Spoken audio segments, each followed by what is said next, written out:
윤석열 당선인은 오늘 전북 전주시 국민연금공단을 방문해 자신은 국민들을 잘 먹고 잘 살게 한다는 한 가지 목표밖에 없다면서 이같이 밝혔습니다.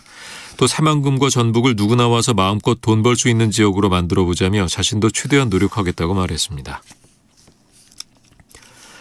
더불어민주당 전략공천관리위원회가 송영길 전 대표와 박주민 의원 등을 공천에서 배제하기로 결정한 것을 둘러싸고 민주당 내에서 갈등이 커지고 있습니다. 박지원 공동비대위원장은 오늘 비상대책위원회 회의에서 송영길 전 대표와 박주민 의원을 공천에서 배제하기로 한 전략공천관리위 결정을 당원과 서울시민 그리고 국민을 모두 외면한 결정으로 규정한다고 밝혔습니다. 오늘은 전국이 대체로 맑은 가운데 매우 건조한 날씨가 이어지고 있습니다. 강원 산지와 대구 등에는 건조경보가, 강원도와 영남 대부분 지역, 수도권 일부와 충청 내륙, 호남 일부에는 건조주의보가 내려져 있습니다. 특히 낮부터는 강원 영동과 경북 북동 산지, 경북 북부 동해안에 순간적으로 초속 15m 이상의 강풍이 불겠습니다. KBS 제일라디오 5시 뉴스를 마칩니다. KBS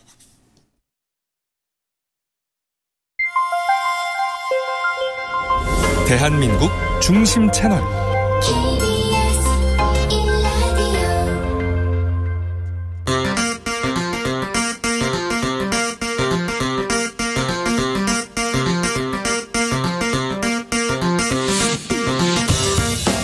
주진우 라이브.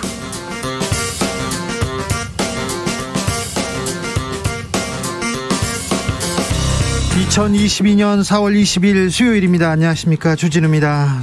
검찰 수사권 폐지 법안을 놓고 치열한 여야 줄다리기 오늘도 계속되고 있습니다. 문재인 대통령은 검찰엔 개혁을, 민주당엔 속도 조절을 주문했었는데요. 어제 국회 법사위는 저게 발언이 불씨가 돼가지고 저게 발언 때문에 파행됐습니다. 전국 평검사들은 19년 만에 회의를 열었습니다. 검찰 수사권 폐지되면 국민보호 어렵다고 입장을 냈는데요. 검사들한테서 자성의 목소리는 없었습니다. 이슈 티키타카에서 짚어보겠습니다.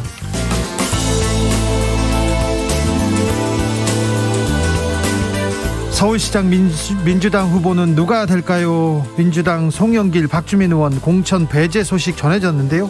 송영길 전 대표는 사실상 이재명 복귀를 반대하는 선제 타격이다, 이렇게 해석했습니다. 계파 갈등 이야기도 나오고 있습니다. 지방선거는 40일 앞으로 다가왔는데 국민의힘에서는 경기지사 경선 시작했는데 민주당은 준비를 잘 하고 있는지, 정의당은 또 어떻게 준비하고 있는지, 오늘은 인천시장 출마 선언한 정의당 전 대표 이정미 전 대표 만나보겠습니다.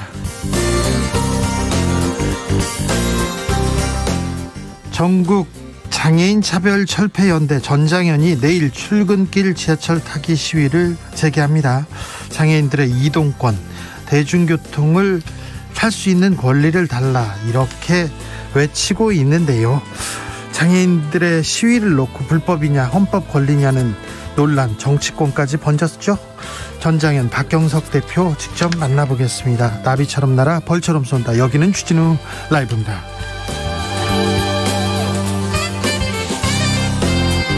오늘도 저중자의 겸손하고 진정성 있게 여러분과 함께 하겠습니다. 오늘은 장애인의 날입니다. 오늘 하루만 장애인들에 대해서, 차별에 대해서, 그리고 우리가 또 조금 소외된 삶을 살게 하지 않았나, 이런 생각도 해보는데요. 365일 늘 함께 살아가고 서로 생각하는 날이 되어야 하지 않나, 이런 생각도 해봅니다. 장애인의 날, 여러분은 어떤 생각이 드셨습니까? 여러분의 생각 보내주십시오. 샵 9730, 짧은 문자 50원, 긴 문자는 100원이고요 콩으로 보내시면 무료입니다. 그럼 주진우 라이브 시작하겠습니다.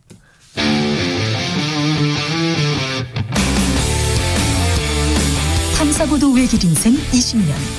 주 기자가 제일 싫어하는 것은?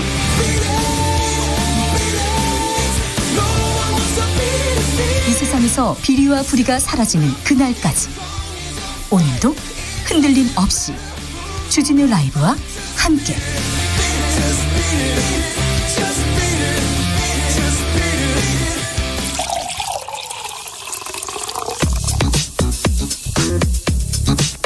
진짜 중요한 뉴스만 쭉 뽑아냈습니다.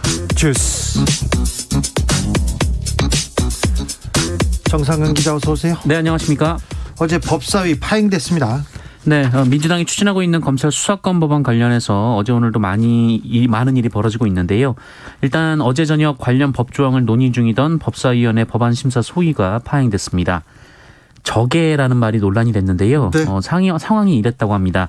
이 법안에 대한 양측의 이견으로 점점 목소리가 높아지던 상황이었는데 이 최강욱 민주당 의원이 법원행정처 차장에게 격한호조로 문제를 제기하자 전주의 국민의힘 의원이 그러니까 검언유착 사건이나 저지르지 이렇게 쏘아붙였다라고 합니다. 그리고 문제의 적외 발언이 나왔다라고 하는데요. 전주 의원은 동료 의원, 여성 의원을 향해서 적외라는 지칭을 했다며 반발을 했고요. 이 최강욱 의원은 적외 동료 의원에 대한 태도냐라는 말에서 이 적외라는 말만 똑 떼내서 억지로 회의를 파행시켰다라는 주장입니다. 양측은 오늘 오후 2시 법사위 회의를 열기로 했었는데 현재 법사위는 열리지 않고 있습니다. 양양자 무소속 의원은 법안에 반대하고 나섰어요? 네, 양양자 무소속 의원이 관련 법안 추진에 공개적으로 반대 입장을 밝혔습니다. 이 지금의 논란은 모두 양양자 의원이 법사위에 보임되면서 시작이 됐는데요. 네. 이 국민의힘과 검찰은 민주당 출신의 양양자 의원이 오면서 민주당이 법안 추진을 강행할 수 있는 의석수를 갖췄다라고 주장해왔습니다. 그랬죠. 그런데 정작 양양자 의원은 어제 이런 법안이 이런 식으로 추진되는 것에 동의할 수 없다라는 입장을 밝혔는데요. 양양자 의원은 표결과 의사결정에 앞서 좀 더 시간을 갖고 논의를 진행하자라고 주장했습니다. 그러자 민주당은 민영배 의원이 탈당하면서 강행 수순을 밟기 시작했습니다. 네, 법사위 소속의 민주당 민영배 의원이 오늘 민주당을 탈당했습니다. 그리고 민영배 의원은 이 법안에 반대한 양양자 의원을 대신해서 안건조정위원회에 참여할 것으로 보이는데요. 네. 이로써 민주당은 해당 법안 입법을 추진할 수 있게 됐습니다. 네, 물러서지 않겠다 이렇게 의지를 보이고 있습니다. 박병석 국회의장도 가려던 해외 출장을 보류했습니다. 네, 이 박병석 의장의 해외 출장이 겹치면서 민주당이 이번 주 안에 입법을 완료할 수 있다 이런 전망이 나왔었는데요. 박병석 의장의 그 해외 출장이 보류가 됐습니다. 이에 따라 논의 시간은 조금 더 길어질 수 있는 상황이 됐습니다. 네, 민주당에서는 반드시 이번에 처리하겠다고 하는데 또 민주당 주변 좀 잡음이 계속됩니다. 이게 정리가 말끔하게 되지 않나 봅니다. 검사들은 오늘도 집단행동 이어가고 있습니다.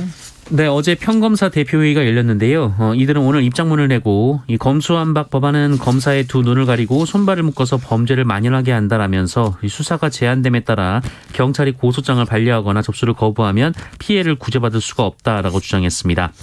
또한 억울한 사람의 입장을 검사가 들을 수 없게 된다라면서 개정안이 시행된다면 범죄자가 만세를 부를 것이라고 주장했습니다. 범죄자가 만세 부를 걸 범죄자만 좋아한다 이렇게 검사들은 계속 얘기하고 있는데 만세 부를 때 경찰이 잡겠죠. 그런데 이런 대안에 대해서 대안을 가지고 있겠죠. 그런데 오늘도 또 부장검사들이 모입니까? 네, 오늘 저녁에 부장검사들이 서울중앙지검에서 모이게 돼 있습니다. 네.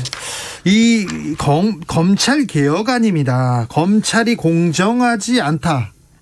여기에서 출발된 논란입니다. 그래서 그 간의 정치 검사들, 권력 눈치 보기 검사들, 그리고 어떤 사안에 대해서는 열심히 수사하고 어떤 사안에 있어서는 봐주기 수사하는 그런 검사들에 대한 자성, 반성 여기서부터 시작되어야 한다고 보는데요, 저는.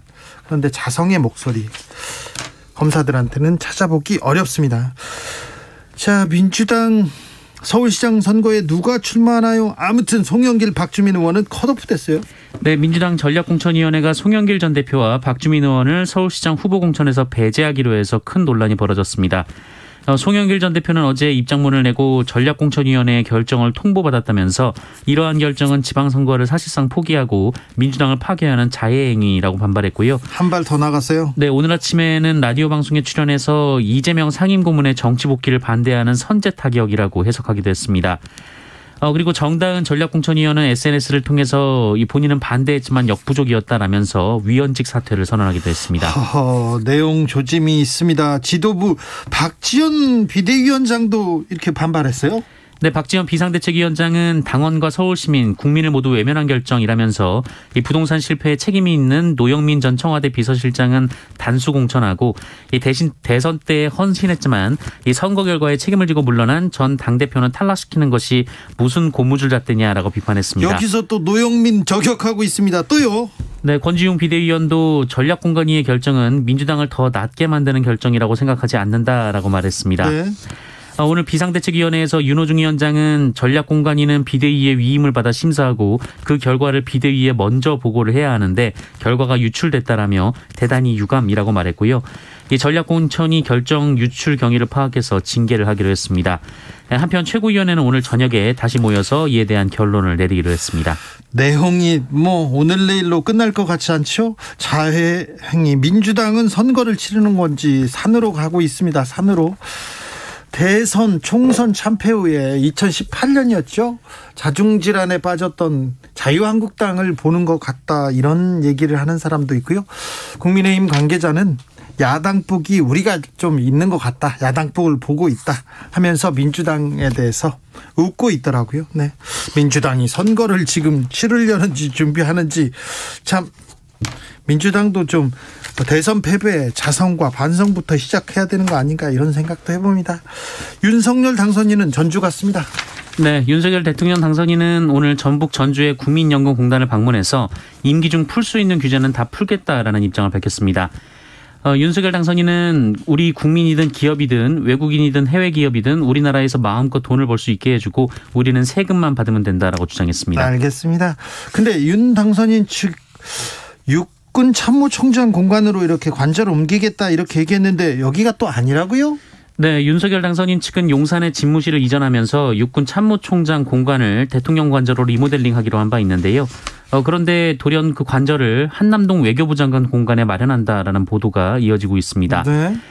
육군 참모총장 공간은 경호 의전 문제나 리모델링 기간 등을 고려한 결과 후순위로 밀렸다라고 하는데요. 해당 공간이 1975년도에 지어졌고 너무 노후화됐다라는 이유입니다. 아니, 근데 외교부 장관 공간은 확실합니까, 이번에는? 그리고 지금 외교부 장관이 공간에서 지금 거주하고 있지 않습니까? 네, 그 정도 고려도 없이 육군 참모총장 공간을 선택했던 것이냐, 이런 지적도 있고요. 이 당선인 측은 외교부 장관 공간은 작년에 리모델링했다라면서 가장 합리적인 대안이라고 말했는데요. 네.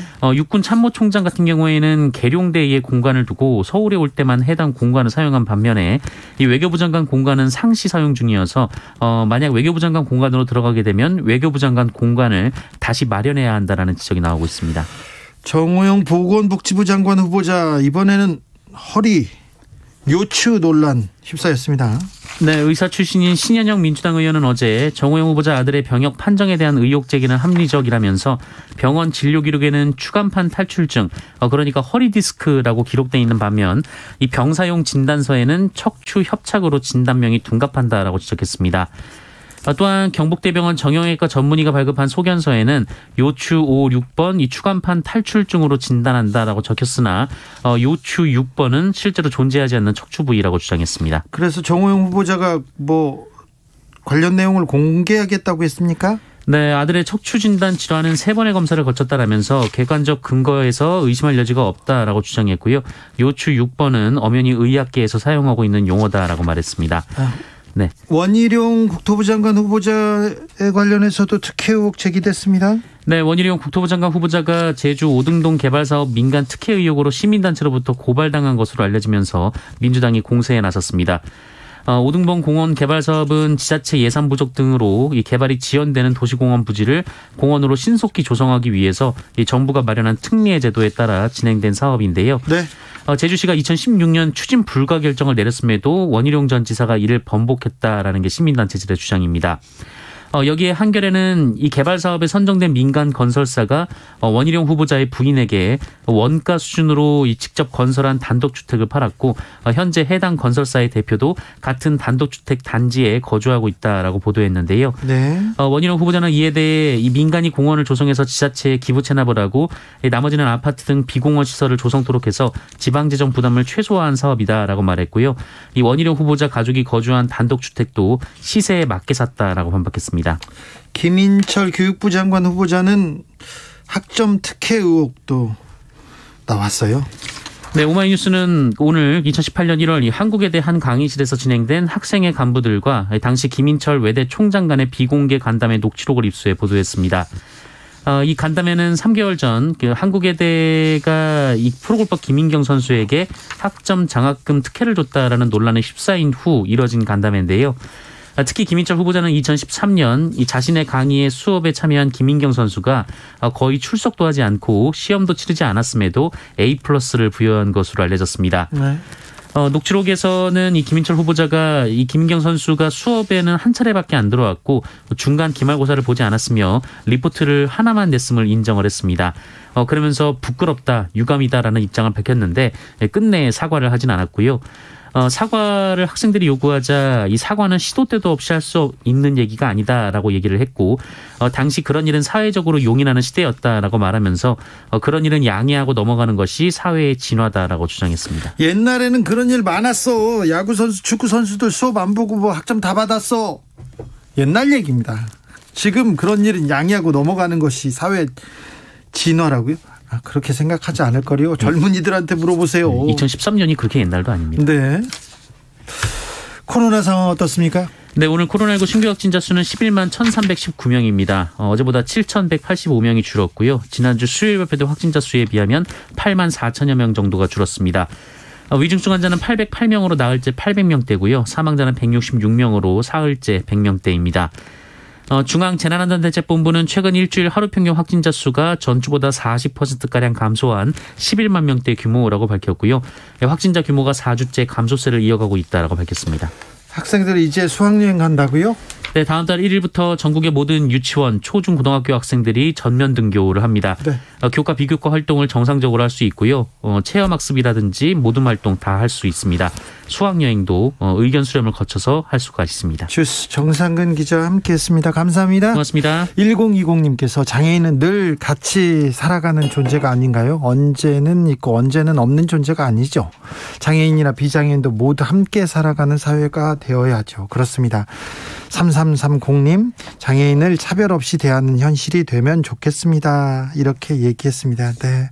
왜 밖에 나와서 돌아다니고 그래? 이런 차별 어린 말과 시선, 절대 안 됩니다. 네, 그러면 안 됩니다. 교통정보센터 다녀오겠습니다. 임초희 씨. 네, 이 시각 교통정보입니다. 고속도로 일찍부터 긴 구간 정체입니다. 경부고속도로 서울 방향은 입장휴게소 부근에서 안성까지 정체고요. 다시 안성휴게소부터 오산까지 길게 막힙니다. 이후 수원과 신갈에서 죽전휴게소, 판교분기점, 달래내 부근에서 반포까지 밀리고요. 서해안고속도로 목포 쪽은 동서천 분기점 부근 1차로에서 사고 처리 중입니다. 차로 변경 잘하시고요. 반대 서울 방향은 서평택 부근에서 팔탄 분기점까지 15km 구간이나 평소보다 어렵습니다. 좀 더 지나 비봉부터 용담터널, 광명역에서 금천까지 정체고요. 서울 방향 고속도로 서울 쪽은 동홍천 부근에서 작업 중이라 1대 2km 구간 작업 여파 받습니다. 더 가서는 덕소산패에서 강일 쪽으로 밀리고요. 이어지는 올림픽대로 공항 쪽 암사대교까지도 정체가 이어집니다. 청담대교에서 여의하류, 월드컵대교와 가양대교 사이 제속도 못 내고요.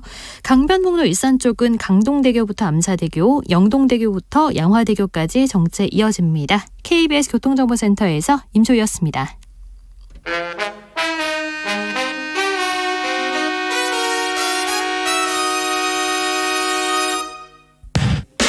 주진우 라이브 돌발 퀴즈. 오늘의 돌발 퀴즈는 객관식으로 준비했습니다. 문제를 잘 듣고 보기와 정답을 정확히 적어 보내주세요. 러시아의 이 콩쿠르가 국제콩쿠르 연맹 회원 자격을 박탈당했습니다. 연맹은 러시아 정부의 지원을 받는 콩쿠르를 회원으로 둘 수 없다고 설명했는데요. 이 콩쿠르 측은 정치적인 이유로 뛰어난 러시아 음악가들이 피해를 보는 건 부당하다며 강하게 반발했습니다. 세계 3대 콩쿠르 중 하나로 러시아 작곡가인 이 사람을 기념해 만들어진 이 콩쿠르의 이름은 무엇일까요? 1번 차이코프스키, 2번 도스토옙스키. 다시 들려드릴게요. 1번 차이코프스키, 2번 도스토옙스키. 샵9730 짧은 문자 50원, 긴 문자는 100원입니다. 지금부터 정답 보내주시는 분들 중 추첨을 통해 햄버거 쿠폰 드리겠습니다. 주진우 라이브 돌발 퀴즈 내일 또 만나요.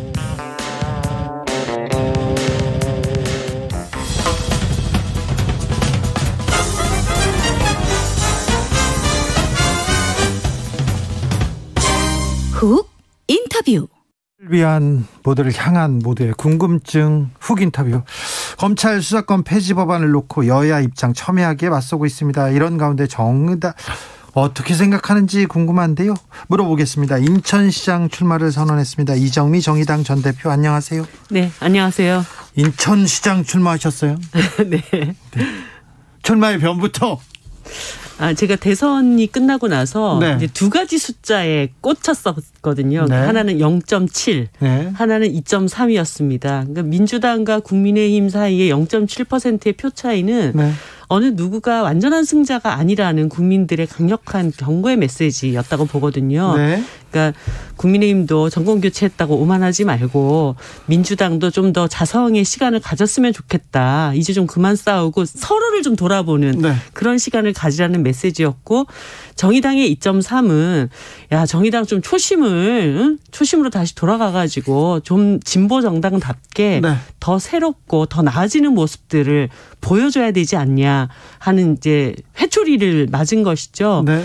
그런 과정에서 이번 지방선거에서 정의당이 조금 더 국민들의 그런 비판의 목소리에 귀 기울이고 나아지는 모습을 보여주기 위한 그런 과정이 꼭 필요하겠다. 네. 그렇다면 제가 인천시장으로 도전을 하면서 네. 국민들께 그러한 목소리에 답을 드릴 수 있는 그런 계기로 삼겠다 이렇게 생각을 했고요. 특히나 또 인천시 같은 경우에 지금 이제 일상회복 단계로 들어서지 않았습니까? 그런데 이곳은 인천국제공항도 있고 항만도 있고 여러 가지 지금 코로나 팬데믹 이후에도 팬데믹 상황이 주기적으로 또 확대될 것이라고 하는 우려가 있는 상황이기 때문에 이런 대한민국의 출구이자 입구인 이 인천에서부터 위기에 강한 대처를 해나가는 준비를 지금부터 해야 된다. 네. 그러니까 시민들은 일상으로 돌아갔지만 정치는 쉬지 말고 다음 위기에 정확하게 대응해 나갈 수 있는 태세를 갖춰야 된다. 네. 그러려면은 전체 우리 공동체를 어떤 위기에서도 안전하게 돌볼 수 있는 그런 돌봄 특별도시, 그리고 여러 가지 기후 위기로부터 시민들의 삶을 구할 수 있는 녹색 발전 도시, 그것을 만들어야 되겠다, 이런 생각을 갖고 출마하게 되었습니다. 정의당 지자체장이라 광역단체장이라 생각만 해도 설렌다 이런 분도 있는데 정의당이 인천시장이 되면 많이 달라지겠죠? 일단 전임 시장님들도 다 훌륭하신 분들이고 인천을 위해서 많이 애를 쓰셨다고 생각을 합니다. 근데 네. 그분들이, 그러니까 두 당이 잘 보지 못했던 거, 하지 않았던 거, 이것을 제가 챙겨 나가면서 전임 시장님들 잘했던 것까지 제가 더 잘 다른 당들과 협력해서 해나간다면 금상첨화의 시작이 네. 되지 않을까요? 네, 알겠습니다. 다른 것도 좀 물어볼게요. 지금 장관 후보자들 다 지명했는데 어떻게 보셨어요? 인사가 만사인데 네. 진짜 윤석열 정부가 사실 두 가지 저는 살짝 기대를 가져봤습니다. 하나는 이분이 검찰 출신 총장이라고 하는 특수한 케이스이기 때문에 네. 오히려 또 그쪽과의 어떤 빚을 잘 맞추고 거리를 좀 두면서 국민들의 우려를 불식시켜줄 수 있지 않을까. 또 하나는 이제 비정치인 출신 대통령이기 때문에 빚진 것도 없고 또 앞으로 빚을 갚을 일도 없고, 그렇기 때문에 뭔가 기존의 이 갈등적인 정치 문법에서부터 자유롭게 국민들 눈높이를 맞춰줬으면 좋겠다라는 저의 기대가 무너졌죠. 무너졌습니까 벌써? 네, 사실 한동훈 후보자의 경우에는 네. 그분이 이제 기존의 어떤 정치인들을 선정을 할 때 비리나 이런 것과는 다르게 굉장히 정무적인 판단이 필요했던 후보자였다고 그렇죠. 봅니다. 그러니까 네. 국민들이 이제 더 이상 한 몇 년 동안 정치적인 내전을 세게 치르지 않았습니까? 네, 그러면 검찰 이제 관련해서 새 정부에서는 좀 이제 먹고 사는 문제 좀 챙겨주는 그런 정치했으면 좋겠다, 이렇게 생각을 했는데, 한마디로 민주당이 다시 맞불놓는 듯한 느낌의 인사여서 네. 국민들의 굉장히 우려를 사았던 그런 인사라고 보여지고, 한동훈이 첫 손가락으로 우려되는 인사입니까? 사실 이제 낭만 1순위라고 할 때는 정호영 복지부 장관이라고 할 수 있죠. 그러니까 이게 전부 이전 정부하고 다 연관이 되어 있는, 하나는 네. 이제 검찰 쪽과 연관돼 있고, 하나는 소위 얘기해서 부모 찬스라고 하는 온 국민이 정말 너무 지긋지긋하게 그 문제가 법리적으로 맞냐 안 맞냐 이렇게 다툼을 해왔던 일들이 있었는데 거의 뭐 비슷한 케이스가 다시 또 반복되다 보니까 정말 그 진짜 거리에 나가 보시면 사람들이 진짜 왜 이러냐 이렇게 얘기를 하시거든요. 그래서 이번 인사에 대해서 그 윤 당선인께서 국민들 시각에서 자신의 어떤 선택이 어떤 결과를 낳고 있는가를 좀 잘 돌아보셨으면 하는 생각입니다. 잘 돌아보지는 않는 것 같아요. 윤석열 당선인이 말하는 공정과 상식은 뭐라고 보십니까? 뭐예요? 좀 알려주십시오. 그거를 윤석열 당선인께 물어보셔야지 저한테 물어보면 아니 주변 어떻게 사람들한테 다 물어보고 있어요. 잘 몰라서. 그러니까 그런 것 같아요. 남에게 됐던 잣대도 네. 자기에게 될 수 있어야 된다. 예. 이게 핵심인 것 같습니다. 네. 자, 민주당으로 가볼까요? 민주당 지금 요즘 어떻게 보고 계십니까? 특별히 검찰 개혁에 대해서 목소리 계속 내고 있는데. 굉장히 걱정되는 마음으로 지켜보고 있습니다. 어떤 면에서요? 국민들께서 왜 문재인 대통령 임기 말에 대통령한테 이렇게 부담을 안기면서 저렇게 무리를 하는가? 이런 말씀들 저는 많이 들었고요. 네. 물론 민주당의 검찰 개혁에 대해서 강력하게 지지하시는 분들은 지금 아니면 기회가 없다라고 얘기를 하지만 이 민주당 내부에서도 저는 상당한 우려의 목소리가 있다고 알고 있습니다. 예. 정의당 입장에서도 검경 수사권 분리라고 하는 것은 기본적인 원칙에 찬성을 해왔던 정당이지만 정의당이 가장 크게 외치기도 했어요. 네. 그런데 이 검경 수사권 조정이라고 하는 것에 따르는 여러 가지 부대 조치들이 있지 않습니까? 예를 들어서 경찰 권력의 수사권이 온전히 다 이양된다고 한다면 그것으로 파생되는 여러 가지 우려와 문제점들을 어떻게 해결해 나갈 것인지에 대한 대책이 분명히 있어야 되고 그리고 검찰의 수사권에 대한 견제와 균형 장치가 어떻게 마련돼야 될 것인가가 있어야 되는 것이고 네. 그리고 검찰의 이 수사권이 완전히 다 가게 되었을 때 나타날 수 있는 발생할 수 있는 검찰의 어떤 수사 지휘 그리고 피해자들이 경찰 수사 과정에서 다 해결하지 못했던 문제를 어떤 방식으로 풀어나가야 될지에 대한 어떤 방식 이런 것들이 논의가 돼야 되는데 일단 검경 수사권 분리라고 하는 것을 금과 옥조처럼 이거 다 해놓고 나면 나머지 문제가 다 해결된다고 하니까 전문가들이라든가 또 이 문제에 대해서 이렇게 깊이 관심 있게 들여다보시는 분들은 이거 법안이라고 하는 것은 한번 만들어 놓고 나면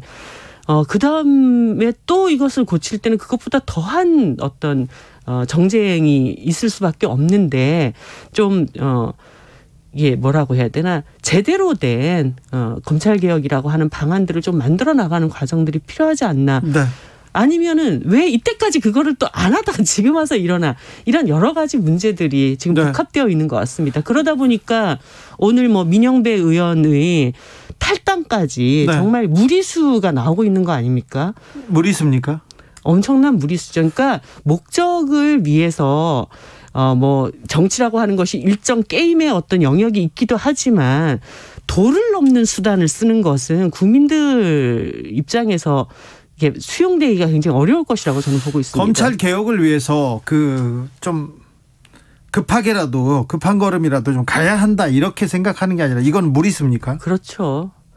그렇게 저렇게까지 해야 되나라고 생각하는 사람들이 더 많아지게 되는 거죠. 네. 그렇게 된다면 오히려 민주당의 검찰 개혁이라고 하는 것 자체에 어떤 진의지까지도 의심받게 되는 상황이 되기 때문에 민주당이 지금 이렇게 전략적으로 조금 판단을 너무 잘못하고 있지 않을까 하는 생각이 사실 듭니다. 검찰 개혁의 목소리는 정의당이 가장 먼저 맨 앞에서 외치던 네. 구호였어요. 네. 민주당은 따라오고 네. 속도 조절하자는 얘기를 민주당이 했었어요. 그렇게 해서 지난번 검찰개혁의 1차 그 과제가 굉장히 어려운 과정을 통해서 통과를 했지 않습니까? 진짜 엄청난 국회 내 분란을 일으키면서까지 그게 그렇게 진행이 됐는데 이 검경 완전 분리라고 하는 이 안이 너무 정권 말에 갑자기 튀어나오게 되면서 정의당도 그 문제에 대해서 우리가 이제 아까도 말씀드렸다시피 수사권, 기소권을 완전 분리하게 되었을 때 네. 경찰 권력 안에서 파생될 수 있는 문제라든가 이런 것들에 대해서 어떤 보완 장치를 가져야 될지 논의조차 해보지 못한 겁니다. 그래서 기간을 두고 특별위원회 같은 걸 만들어서 이것을 어떤 방식으로 보완해 나갈 수 있을지를 논의하면 그 개혁의 방향이 옳다고 생각하면 또 국회를 설득하고 이런 과정들을 만들어가면 되지 않을까 하는 그런 생각이 듭니다. 아무튼 15년, 20년 전에 노회찬 심상정 의원하고 검찰의 수사권, 기소권 분리를 가지고 제가 같이 오랜도록 토론했던 기억이 있습니다. 그래서 그 얘기는 한 15년, 20년 전에 이미 나온 얘기인데 지금 서두르는 거는 지금 민주당 행보는 너무 급하다. 네, 그 원칙도 그 원칙이 적용될 수 있는 구체적인 방안들이 뒤따라올 때 그 법안 자체가 완성도를 갖는 것이잖아요. 네. 그런 측면에서 제대로 된 검찰 개혁을 위한 수기가 조금 더 진행됐으면 좋겠다라는 바람입니다. 정의당이 이렇게 얘기하면 민주당 지지자들이 막 비판하죠? 저는 민주당 안에서도 지금 여러 가지 우려들이 많이 있으실 것 같아요. 저는 검찰개혁에 대해서 원론적으로 찬성하는 사람의 입장에서 그 방향을 제대로 실현해 나갈 수 있는 방법들, 이것을 함께 모색해 봅시다. 이렇게 오히려 제안 드리고 싶습니다. 민주당 서울시장 후보 공천 놓고 이렇게 좀 잡음이 있는데요. 이 부분은 어떻게 보십니까? 남해당 공천 문제를 제가 뭐라고 할 수는 없지만 사실 송영길 전 대표님이 당의 대표셨잖아요. 네. 그런데 이제 출마를 하겠다고 자기 지역구를 버리고 여기까지 왔는데 지금 이런 상황이 돼서 본인도 굉장히 곤혹스럽고 당도 굉장히 어렵지 않을까. 네, 지지자들도 곤혹스럽습니다. 네, 그런 상황으로 느껴집니다. 네. 조혜숙님께서 정의당 본래 색을 찾으시고 잊지 마시고 정치해 주십시오. 이렇게 얘기합니다. 네. 이번 지방선거 정의당한테도 중요합니다. 정의당의 전략은 무엇입니까? 저는 그렇게 생각합니다.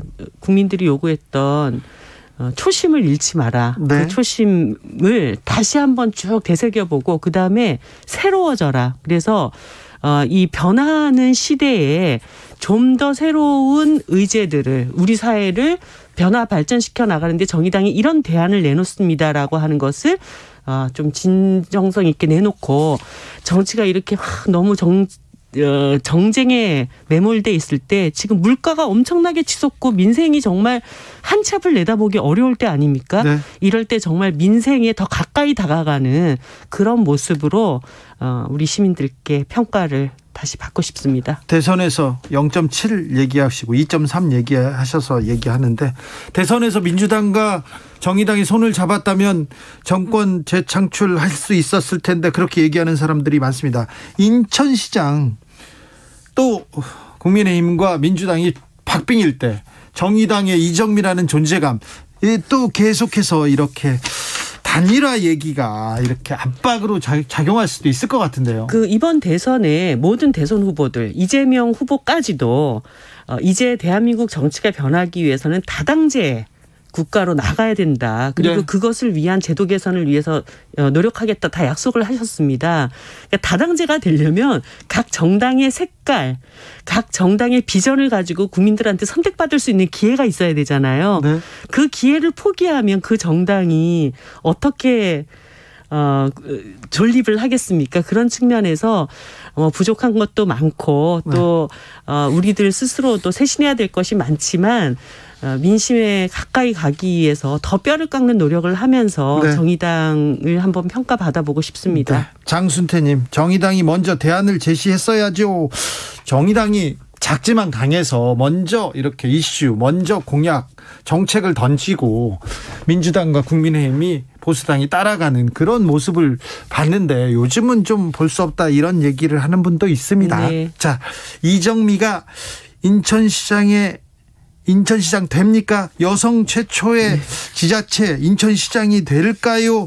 자, 이정미가 되면 어떻게 달라지는지 말씀해 주십시오. 코로나 시기 동안 우리 국민들은 너무 많이 외로웠습니다. 네. 미추홀의 두 형제가 돌봄에서 방치돼서 한 명이 사망하는 사건도 있었고. 가슴 아픈 일이 있었죠. 그리고 시민들 방역을 책임지느라고 부평구의 보건소 하위직 공무원이 주 80시간을 일하다가 스스로 목숨을 끊은 일이 있었습니다. 아이고. 그러니까 대한민국이 성장하고 또 방역을 철저히 잘하는 것도 중요하지만 그 사이에 돌봄에 방치되거나 사람을 돌보느라고 자기 삶을 갈아넣는 그 많은 시민들의 삶을 지켜주지 못한다면 정치가 무슨 면목이 있겠습니까? 그런 네. 점에서 이제 정의당이 우리 공동체 전체를 함께 돌보고 또 돌봄을 권리로 주장할 수 있는 그런 사회를 만들겠다고 저는 이번에 포부를 밝혔습니다. 그래서 인천시에서부터 그러한 돌봄 혁명도시를 만들겠다는 약속을 드렸고요. 네. 또 대한민국의 얼굴인 인천이 뿌연 미세먼지가 되어서는 안 되지 않습니까? 네. 그래서 친환경 자동차 개발이라든가 2030년까지 내연차 대중교통 기간을 전부 친환경차로 바꾼다든가 그리고 굴뚝산업에서 마이스 산업과 복지 일자리를 창출해낸다든가 이런 과정을 통해서 인천의 얼굴을 녹색 발전 도시로 네. 바꾸어서 정의당이 진짜 똘똘하게 일 잘하는구나.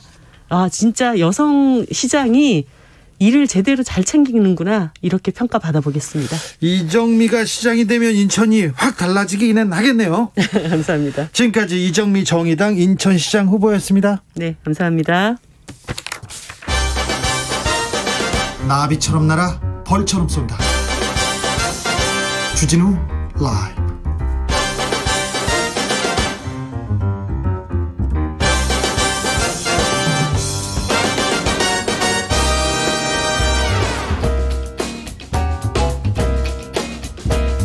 이번에는 국민의힘으로 갑니다. 윤석열 인수위는 오늘 전주로 갔다가요. 또 많은 일이 있었다는데 김병민 전 대변인과 짚어보겠습니다. 안녕하세요. 예, 안녕하세요. 네. 반갑습니다. 윤석열 당선이 지금 호남, 경남, 부산 이렇게 갑니까? 2박 3일 일정으로 아마 계획을 하고 있는 것 같고요. 네. 지난번에는 왜 대구 경북 지역 방문을 하지 않았습니까? 네.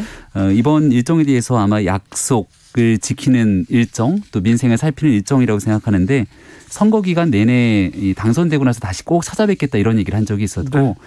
전북 호남 지역에서 경제 발전도 약속했던 만큼 네. 현장을 직접 찾으면서 네. 당선 이후의 행보에 대해서도 얘기를 하고 있는 시간인 것 같습니다. 지방선거 기간인데 또 이렇게 왜 저렇게 당선인이 이렇게 움직이면 이거 네. 선거 개입 뭐 거의 그런 얘기가 나올 수도 있어요. 지방선거가 멀고도 멀었고요. 네. 벌써 6월 1일이고 5월 10일에 취임하고 나서 움직이고 나면 그런 얘기가 있겠습니다만 네. 지방선거에 영향을 미치지 않기 위해서 취임 전에 이렇게 서둘러 움직이는 모습들이 있지 않나 저는 생각합니다. 네, 알겠어요. 자, 김병민 대변인, 네. 민주당에서 서울시장 후보 송영길, 박주민 컷오프 어떻게 보셨습니까? 국민의힘은 어떻게 봅니까? 끝날 때까지 끝난 게 아니어서 오늘 밤까지 결정한다는 거 아닙니까?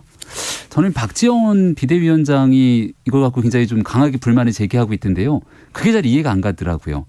지난번에는 부동산 대선 패배 책임 있는 사람 나오면 안 된다 이렇게 얘기를 해서 송영길 대표, 박주민 의원 등을 얘기하는 거구나 싶었는데 컷오프를 하고 나니까 또 문제를 제기하면서 했던 얘기가 형평성 얘기를 합니다. 충북지사의 노영민 전 비서실장 부동산 문제 물론 논란이 있긴 했습니다만은 노영민 실장은 공천이 되고 여기는 안 되는 걸 가지고 형평성을 얘기하던데 사실 제일 중요한 건 서울시의 경쟁력을 바탕으로 이 민주당이 후보를 결정하는 일인데 왜 이렇게 혼란 상황들이 가중되고 있는지 이렇게 밖에서 지켜보기에는 저 사람만큼은 안 된다라고 하는 내부의 갈등들이 좀 국민들 앞에 다 네. 표면화돼서 나타난 게 아닌가 생각합니다. 2018년 자유한국당 같죠? 국민의힘 사람들은 흐뭇하게 지켜보던데요. 꼭 그렇지는 않습니다. 네. 네. 인수위 출범이 한 달 지났어요. 예. 인수위 한 달. 국힘 그리고 인수위 주변에서는 어떻게 봅니까? 좀 조용하게 국정청사진을 준비했던 시간이 아닌가 싶고요. 너무 조용해요. 비전을 좀 주셔야지. 아직 국정과제가 다 발표가 되지 않았기 때문에 네. 그 국정과제 발표를 좀 지켜보면 좋겠다 싶고 네. 얼마 전 며칠 전이었죠. 부동산 정책 발표를 할 듯 보였다가 그렇죠. 이게 이제 새 정부 출범되고 난 다음에 하겠다고 좀 밀어놨습니다. 아니 지금 부동산 네. 새 정부 지금 정권 바뀌자마자 부동산 들썩거려요. 그래서 예. 메시지를 던져야 되는 거 아닙니까? 그 메시지를 성급한 마음에 잘못 던졌다가는 시장에 불안한 신호를 주게 되고 그 정책을 다시 한번 바꾸게 됐을 경우에 불신이 쌓이게 되면서 부동산 정책이 거꾸로 갔던 얘기들을 우리가 문재인 정부를 통해서 잘 보게 되지 않았습니까? 네. 그래서 이번 인수위 때 아직 최종적으로 다듬어지지 않은 정책들이 있다면 뭔가 뉴스를 받고 싶어서 막 던지는 과정을 거치기보단 새 정부 출범하고 나서 할 수 있는 일들에 대해서는 차분하게 진행하는 방식을 거치지 않는가 싶고요. 이게 사람이 합을 맞춰가면서 일하는 데도 시간이 좀 필요하지 않습니까? 안철수 위원장과 당선인이 의기투합해서 함께하겠다 선언했던 게 불과 대선 며칠 전이었거든요. 그렇죠. 예, 그리고 나서 인수위원회에 안철수 위원장이 지금까지 현재 함께 합당까지 진행하면서 끌고 왔던 모습들을 지켜보게 되면 크게 도드라지진 않지만 네. 안정적으로 국민께 미래를 제시하기 노력하고 있다 생각합니다. 윤석열 당선인 측 그리고 인수위 좀 간극이 있어 보입니다. 인수위 존재감 없다. 인수위 힘 빠졌다. 이런 얘기도 좀 있어요, 사실. 인수위 내에서 뭐 더 적극적인 역할들이 기대하시는 분들 입장에서는 그럴 수 있겠습니다만은 네. 이게 이제 생각이 다른 사람들이 의견을 맞춰가는 일에서 이 정도로 불협화음 없이 가는 것만으로도 저는 굉장히 의미가 있다고 생각합니다. 알겠습니다. 그것도 물어봐야 되겠는데요. 검찰개혁, 민주당이 외치는 검찰개혁. 검수완박? 네, 민영배 꼭 저 국민의힘 쪽에서는 검수완박 얘기합니다. 민영배 의원이 탈당했어요. 네. 이제 뭐 이 개혁안이라고 할 수 있고 검수완박안을 강행 처리하겠다 이렇게 수순으로 보이기도 하는데 안건조정위원회에서 양양자 의원이 폭탄 선언을 한 것이죠. 네. 어제까지만 하더라도 한 문건에 글이 돌기 시작하면서 설마 양양자 의원이 했는데 본인이 쓴 것이 맞다고 얘기를 했고 네. 양양자 의원은 문재인 대통령이 영입한 인사인데 아무리 상식적으로 생각해봐도 이것만큼은 본인이 광주 지역 출신이고 민주당을 기반으로 정치하는 인사이기 때문에 두려움이 있지만 이것만은 반대할 수밖에 없다는 의지를 피력했습니다. 그 양양자 의원이 이번에 있었던 지금 이 탈당 문제, 민영배 의원의 탈당 문제를 두고서는 굉장히 당황해하는 또 메시지를 낸 것으로 보이거든요. 네. 이 검찰 수사권을 완전히 박탈하겠다고 하는 내용들을 민주당 의원들은 검찰 개혁이라고 얘기를 하게 되는데 네. 법을 지키기 위한 검찰의 정치적 중립을 위해서 사실상 입법화를 하는 과정에 온갖 꼼수를 난무하면서 이걸 처리하게 되면 어떤 국민들로부터의 동력을 가져올 수 있을까에 대한 의구심이 커질 터라 이거 앞으로도 후폭풍이 만만치 않을 거라고 생각합니다. 지금 국민의힘 그리고 그 당선인 측 인수위에서는 반대하고 있는데 윤석열 당선인이 검찰 시절에 수사권과 기소권은 분리되는 게 맞다 이런 얘기도 하셨어요. 검찰 수사권과 기소권에 대한 분리 입장에 따라서 실질적으로 법안이 처리가 됐고 그래서 검경 수사권 조정들이 이루어지고 그게 작년 초부터 시행이 되고 있지 않습니까? 네. 이 부분은 김호수 검찰총장이 지금 누구보다 열심히 나서서 검수완박 반대 목소리를 외치는데 민주당 의원들이 막 공세를 펼치니까 저도 할 말이 많다는 식으로 얘기를 합니다. 왜냐하면 그 검경 수사권 조정에 따른 검찰 개혁안을 과거에 법무부 차관으로서 추진했던 게 김호수 검찰총장이거든요. 네. 그때의 취지와 의미를 살려가면서 얘기를 하면 민주당이 왜 이렇게 성급하게 무리하게 검수완박을 추진하는지 아마 깨놓고 얘기하면 할 얘기 많은 사람들이 꽤나 있을 것 같다는 생각입니다. 다시 인수위로 가보겠습니다. 윤석열 1차 내각 인선에 대해서 몇 사람은 좀 그 의혹이 계속 나오기도 하는데 네. 인수위에서는 당선인 측에서는 어떻게 봅니까? 국민께서 주시는 의견을 겸허하게 다 여러 경로로 경청하고 있을 거라 보고 구태여 말을 보태지 않더라도 피부로 체감되는 게 좀 있지 않습니까? 네. 인수위뿐 아니라 중요한 건 인사청문회를 함께 치러야 되는 국회 원내 국민의힘의 입장이라고 보는데요. 권성동 원내대표도 국민 눈높이에서 청문회를 가져가겠다 얘기하고 있는 만큼 지금 보여지고 있는 민심의 요동침이 어떤지를 다들 많이 알고 있는 거라고 봅니다. 네. 근데 이제 다만 정호영 후보자 같은 경우 이제 논란의 중심에 서 있는데 예를 들어서 병역 문제 같은 경우에 대해서는 본인은 또 억울한 게 많이 있다는 것으로 얘기를 네. 하지 않습니까? 예. 충분하게 소명하고 또 해명할 수 있는 기회를 주는 것도 중요하기 때문에 네. 그 해명의 기간들을 거치면서 이제 어떤 결정들이 이루어지는지를 차분하게 지켜봐야 된다고 봅니다. 18명의 장관 후보자 그리고 1명의 총리 후보자까지. 근데요. 네. 19명을 쭉 불러놓고 이제 이제 인사청문회 과정에서 마지막에 한두 명, 뭐 두세 명 낙마 됐어 하고 이렇게 바꾸면서 이렇게 가려는 좀 작전 아닙니까? 이거 방패막이 작전? 그렇게 보고 있지는 않고요. 왜냐하면 네. 뭐 예를 들어서 여기서 지금 중간에 한 명 낙마하면 또 그다음 단계로 넘어가기 때문에 그러니까 끝까지 간다. 이제 방패막이를 내세우는 것 아니냐 싶지만 하루하루 국민들께서 이 과정들을 다 지켜보고 계시는 터라 6월 1일 지방선거를 앞두고 있는 국민의힘 입장에서도 5월 10일 새 정부 출범을 앞두고 있는 윤석열 인수 입장에서도 국민적 여론이 어떻게 흘러가는지가 매우 중요할 겁니다. 그래서 이거를 그 말 그대로 전략적 전술적으로 문제를 해결할 수 없다는 것을 누구보다 잘 알고 있을 거고요. 후보자 입장에서 하나둘씩 해명하는 모습들을 거치면서 설득의 과정들을 거치는 것도 민주주의라고 보는데 네. 당선인이 과거에 있었던 문재인 정부를 비판했던 것과 다른 모습으로 의사결정을 한다는 것은 청문회를 통해서 이런 일들이 다 나타났을 때 그 이후에 어떤 결정을 국민들에게 보여주느냐 이런 또 일들이 남아있지 않은가 싶습니다. 당선인이 여론의 추이를 좀 심각하게 받아들이고 계속 좀 지켜봅니까? 선거 과정에서도 그랬습니까? 선거 때 저도 이제 항상 근처에 같이 있었습니다만은 항상 같이 있었죠. 네. 주진우 라이브를 듣진 않았지만 예, 주진우 라이브에서 이렇게 얘기하고 있는 우리의 많은 얘기들이 일반 국민들이 소통하는 얘기들을 결국은 집약해서 언론은 전달하는 거죠. 이런 얘기들에 대해서 상당히 많은 사람들이 당선인에게 소통해서 얘기를 전해줍니다. 그리고 꽤 많은 인간관계 그리고 열린 소통을 하고 있었기 때문에 국민들이 갖고 있는 작은 우려에 대해서도 늘 고민하고 있었고 이거를 본인 생각이 맞다고 무조건 밀어붙이기보다는 선거 기간 내에도 국민의 눈높이가 가장 중요하다고 수차례 언급하면서 해왔던 과거 일들이 있기 때문에 국정에 있어서의 소통 과정들을 잘 수행해 나갈 거라고 저는 특정 생각합니다. 유튜브만 보고 그런 건 아닙니까? 특정 주진우 라이브도 유튜브로 나옵니다. 네, 아니요. 그러니까요. 특별히 좋아하는 유튜버가 있었는지 그거 물어보고 싶어요. 정호영 후보자 예. 40년 지기는 아니다 이렇게 당선인 측에서 얘기했는데 이거는 어떻게 된 일입니까? 정호영 후보자가 40년 지기라고 얘기를 했었는데 과거 이제 칼럼에 썼던 거에서 40년 지기라기보다는 알고 지낸 과거에 대한 얘기들을 썼던 것 같고요. 네. 선거 때는 당선인을 높게 평가하고 또 당선인의 선거에 도움을 주기 위해서 작은 인연의 고리도 이렇게 좋은 사람이다를 강조했던 것 같은데 이게 지금 내각이 인선이 되고 나니까 네. 오히려 이런 인연관계들이 더 부각되는 것 같고요. 네. 정호영 후보자 자체도 그렇게 40년직이라고 불릴 것은 아니다라고 언급하고 있는 만큼 네. 객관적인 상황들을 좀 면밀히 검토했으면 좋겠습니다. 송우관님께서 국정정책 개발에 좀 더 집중해 주세요 얘기를 했습니다. 인수위 대변인이 중간에 그 중요한 중차대한 일을 하다가 중간에 지금 경기지사로 나갔습니다.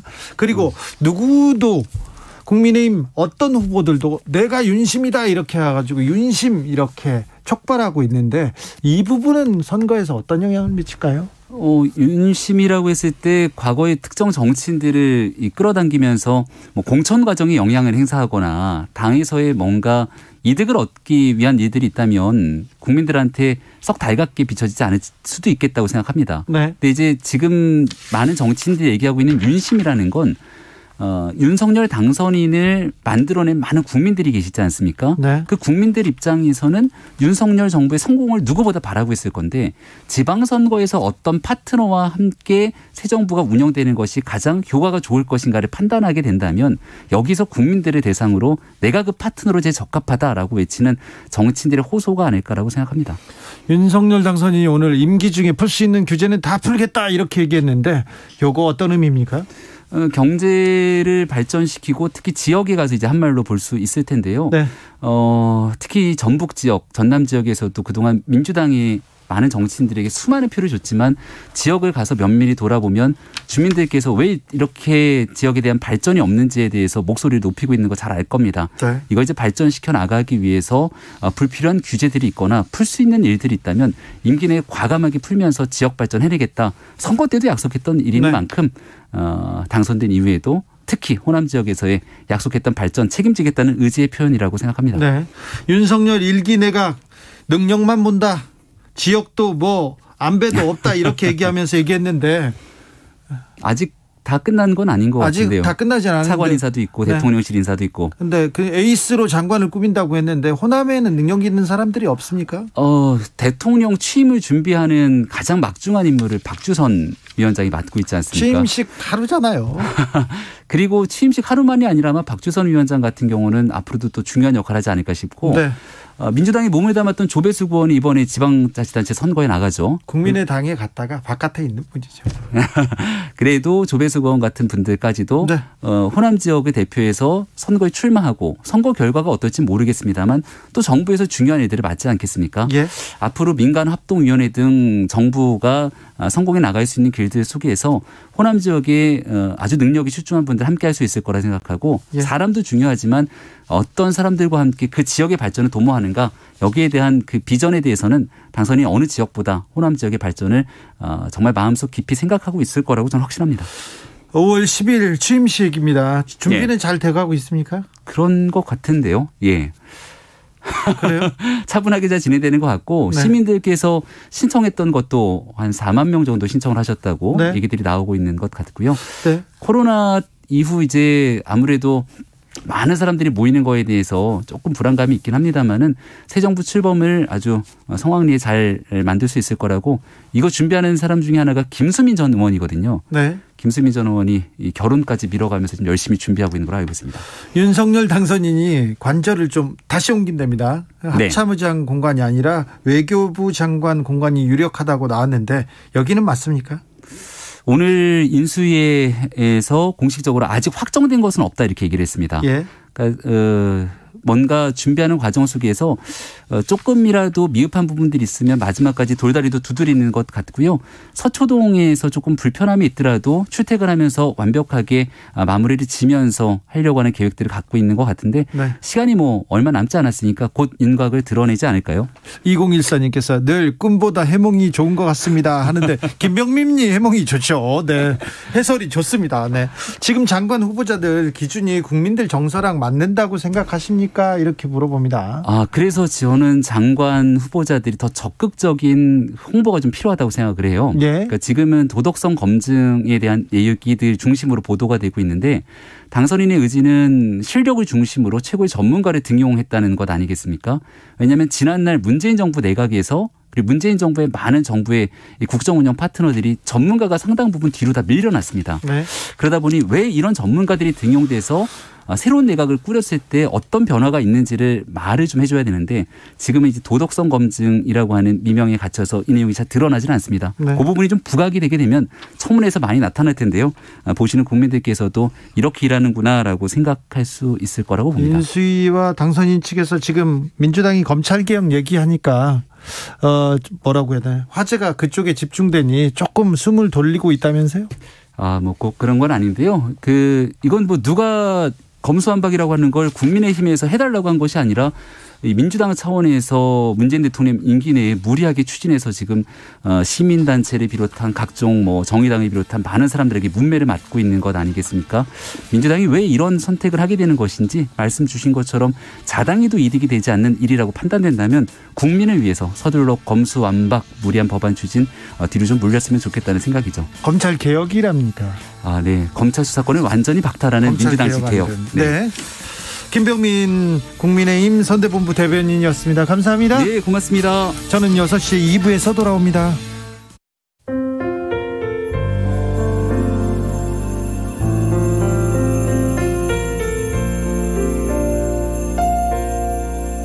KBS 라디오 연중기획 희망충전 대한민국 478번째 이야기.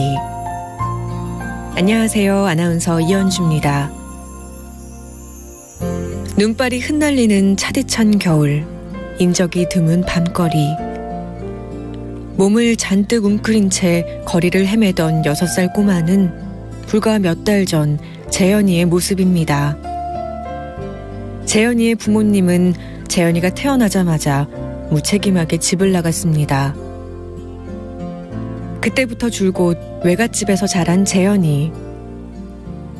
외가 식구들의 학대와 방임은 6살밖에 안 된 재현이의 얼굴에서 미소마저 뺏어가고 말았습니다.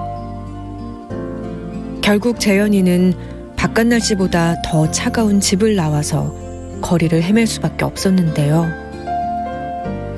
따뜻한 사람들의 도움으로 복지시설에 입소할 수 있었지만 여전히 재현이의 얼굴에는 두려움이 가득합니다. 입을 꾹 닫으면서 마음의 문까지 굳게 닫아버린 재현이에게 여러분이 따뜻한 세상이 있다는 걸 보여주세요. 여러분의 따뜻한 손길이 희망의 빛이 됩니다.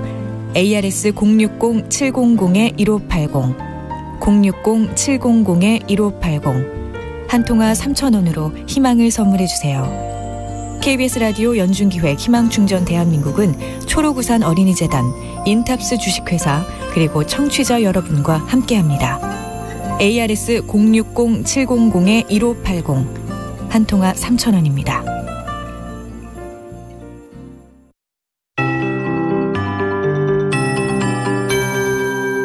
KBS 58분 날씨. 오늘 절기상 고구입니다. 곡식에 필요한 비가 내린다는 절기인데요. 오늘 대기가 건조해지고 있습니다. 대다수 지역에 건조특보가 발효 중으로 오늘 밤부터는 영동 지방에 바람이 강해지겠습니다. 경북 동해안 또 경북 산지까지 바람이 매우 강하게 불 것으로 보입니다. 각종 화재가 발생하지 않도록 주의하셔야겠습니다. 당분간 기온은 평년보다 조금 높거나 비슷한 수준을 유지하겠습니다. 보통 일교차 10도 정도가 나면은 몸 상태에 큰 지장을 주지는 않습니다만 요즘 낮과 밤의 기온차가 15도에서 20도 안팎까지 크게 나고 있습니다. 건강관리에 유의하셔야겠습니다. 오늘 밤 전국이 대체로 맑겠습니다. 내일은 전국이 가끔 구름 많이 낀 가운데 제주와 남해안 쪽은 약한 기압골의 영향으로 흐린 날씨를 보이겠습니다. 아침부터 늦은 오후 사이에 남해안 쪽과 제주에는 가끔 비가 조금 내리겠는데요. 비의 양은 5mm 정도 되겠습니다. 경남 내륙은 빗방울이 떨어지겠습니다. 내일 아침 기온은 서울 11도 등 전국적으로 5도에서 14도, 낮 기온은 서울 22도, 대전 24, 광주 23도 등 전국적으로 18도에서 26도로 오늘과 비슷하겠습니다. 오늘 오존 농도 수도권을 비롯한 중부와 전남, 경북 나쁨 단계고요. 미세먼지 농도도 수도권을 중심으로 나쁨 단계 이어지겠습니다. 지금 서울의 기온은 19.1도입니다. 강혜정입니다.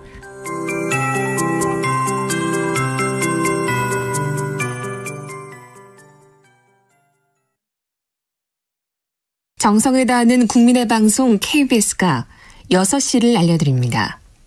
AM 711kHz, FM 97.3MHz, KBS 1라디오입니다. HLKA.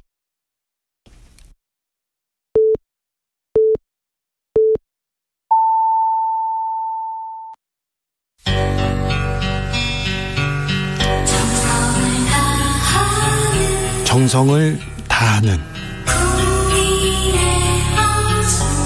국민의 방송 KBS 주진우 라이브. 그냥 그렇다고요. 이 시각 라디오 정보센터 뉴스입니다. 오늘 오후 4시 6분쯤 충남 논산시 벌곡면 아곡리 일대 야산에서 불이 났습니다. 산림당국은 산불 진화 헬기 넉 대와 인력 69명을 투입해 진화 작업을 벌이고 있습니다. 문재인 대통령은 오늘 청와대에 현 정부의 전직 총리와 장관 등을 초청해 함께한 오찬에서 퇴임 후 생활을 두고 잊혀진 삶을 살겠다고 했는데 은둔 생활을 하겠다는 것은 아니고 현실 정치에 관여하지 않고 보통 시민으로 살겠다는 의미라고 말했습니다. 더불어민주당은 정호영 보건복지부 장관 후보자에 대한 지명 철회와 윤석열 대통령 당선인의 사과를 촉구하는 한편 정 후보자 인선을 끝내 강행할 경우 한덕수 국무총리 후보자에 대한 인준을 부결시킬 수 있다는 경고 메시지도 내놨습니다. 국민의힘 권성동 원내대표는 국회 법제사법위원회 소속 민영배 의원이 더불어민주당을 전격 탈당한 것과 관련해 민주당이 또다시 안건 조정위를 무력화시키려고 꼼수를 부리고 있다고 반발했습니다. 오늘 국무총리 비서실이 국회 청문위원들에게 제출한 서면 답변에 따르면 한덕수 국무총리 후보자가 공직에서 물러난 뒤에 한국무역협회 회장과 김앤장 고문으로 일하면서 받은 급여와 퇴직금이 총 43억 3천만 원에 달하는 것으로 나타났습니다. 50일 넘게 러시아군에 포위돼 함락 위기에 놓인 우크라이나 남부 항구 도시 마리우폴에서 민간인을 대피시키기 위한 인도주의 통로가 개설될 예정입니다. 지금까지 라디오 정보센터 조진주였습니다.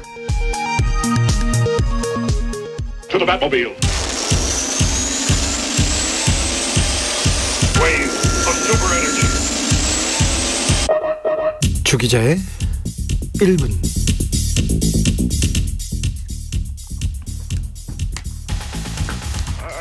(1986년) 아시안게임, 1988년 서울올림픽을 앞두고 수천 명의 장애인이 시설에 갇히게 됩니다. 그야말로 청소되었습니다. 사회 정화라는 명목으로 외국인 눈에 보이지 않기 위해서. 강제로 격리된 장애인들은 셀 수 없이 죽거나 혹은 다치거나 혹은 성폭행을 당했지만 그 누구도 책임지지 않았습니다. 한국의 등록 장애인은 263만 명, 지체 장애인은 120만 명이 넘습니다. 세계적으로 인구의 15%가량이 장애인이라고 합니다. 그런데 우리나라에서 장애인 비율은 5%가 되지 않습니다. 거리에서, 공연장에서, 버스에서, 지하철에서 장애인을 만나는 것도 그리 흔한 풍경은 아닙니다. 왜 우리만 이렇게 적을까요? 우리나라가 선진국이어서 그럴까요? 우리나라에서 장애인은 숨겨야 하는 존재였던 건 아닐까요? 우리가 외면하고 있었던 거는 아닐까요? 어제 발달장애인 가족 550여 명이 집단 삭발로 호소했습니다. 정책과 지원 부족으로 장애인 가족의 비극적인 죽음이 반복되고 있다면서요. 전장현은 인수위가 내놓은 장애인 정책이 미흡하다고 했습니다. 그래서 내일부터 출근길 지하철 시위를 재개하겠다고 밝혔습니다. 전장현 박경석 대표를 처음 만난 것은 20여 년 전 거리였습니다. 대학로였는데요. 그때는 장애인도 버스를 타고 싶다 이렇게 외치고 있었습니다. 박 대표한테 물었어요. 왜 이렇게 버스 정류장에서 다른 사람들한테 불편을 끼치면서 시위를 하고 있느냐고 물어봤더니 이렇게 얘기하더라고요. 장애인이 밖에는 왜 돌아다니냐고 손가락질을 합니다. 그런데 장애인을 숨기는 것이, 장애인을 밖에 나오지 못하게 하는 것이 명백한 불법 아닌가요? 저는 아무 말도 할 수 없었습니다. 장애인들은 지금도, 오늘도 똑같은 말을 하고 있습니다. 거리에서 20년 동안 한결같이 우리가 다른 사람들과 똑같이 이동하게 해달라고요. 우리가 장애인을 숨겨온 것은 아닐까요? 우리가 장애인을 외면한 것은 아닐까요? 비문명적이라면서요. 시민을 볼보로 잡는다면서. 지금까지 주 기자의 1분이었습니다. Good morning, sun. I am a bird. Band Falls, still fighting it. Brown polyester shirt. You want a Coke? Maybe some fries. The roast beef combo's only $9.95. It's okay. You don't have to pay. I've got all the change.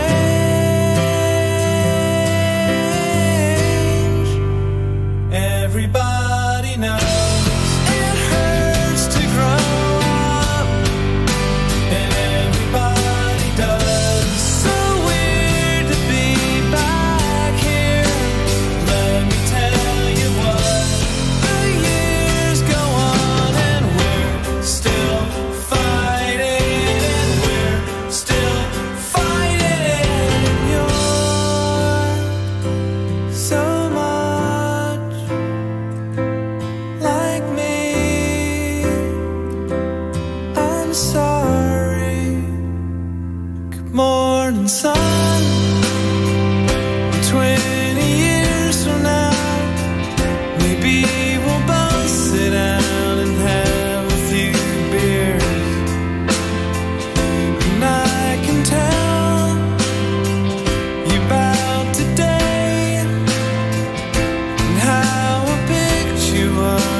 정치 피로, 사건 사고로 인한 피로, 고달픈 일상에서 오는 피로. 오늘 시사하셨습니까? 경험해보세요. 들은 날과 안 들은 날의 차이. 여러분의 피로를 날려줄 저녁 한 끼 시사 추진우 라이브.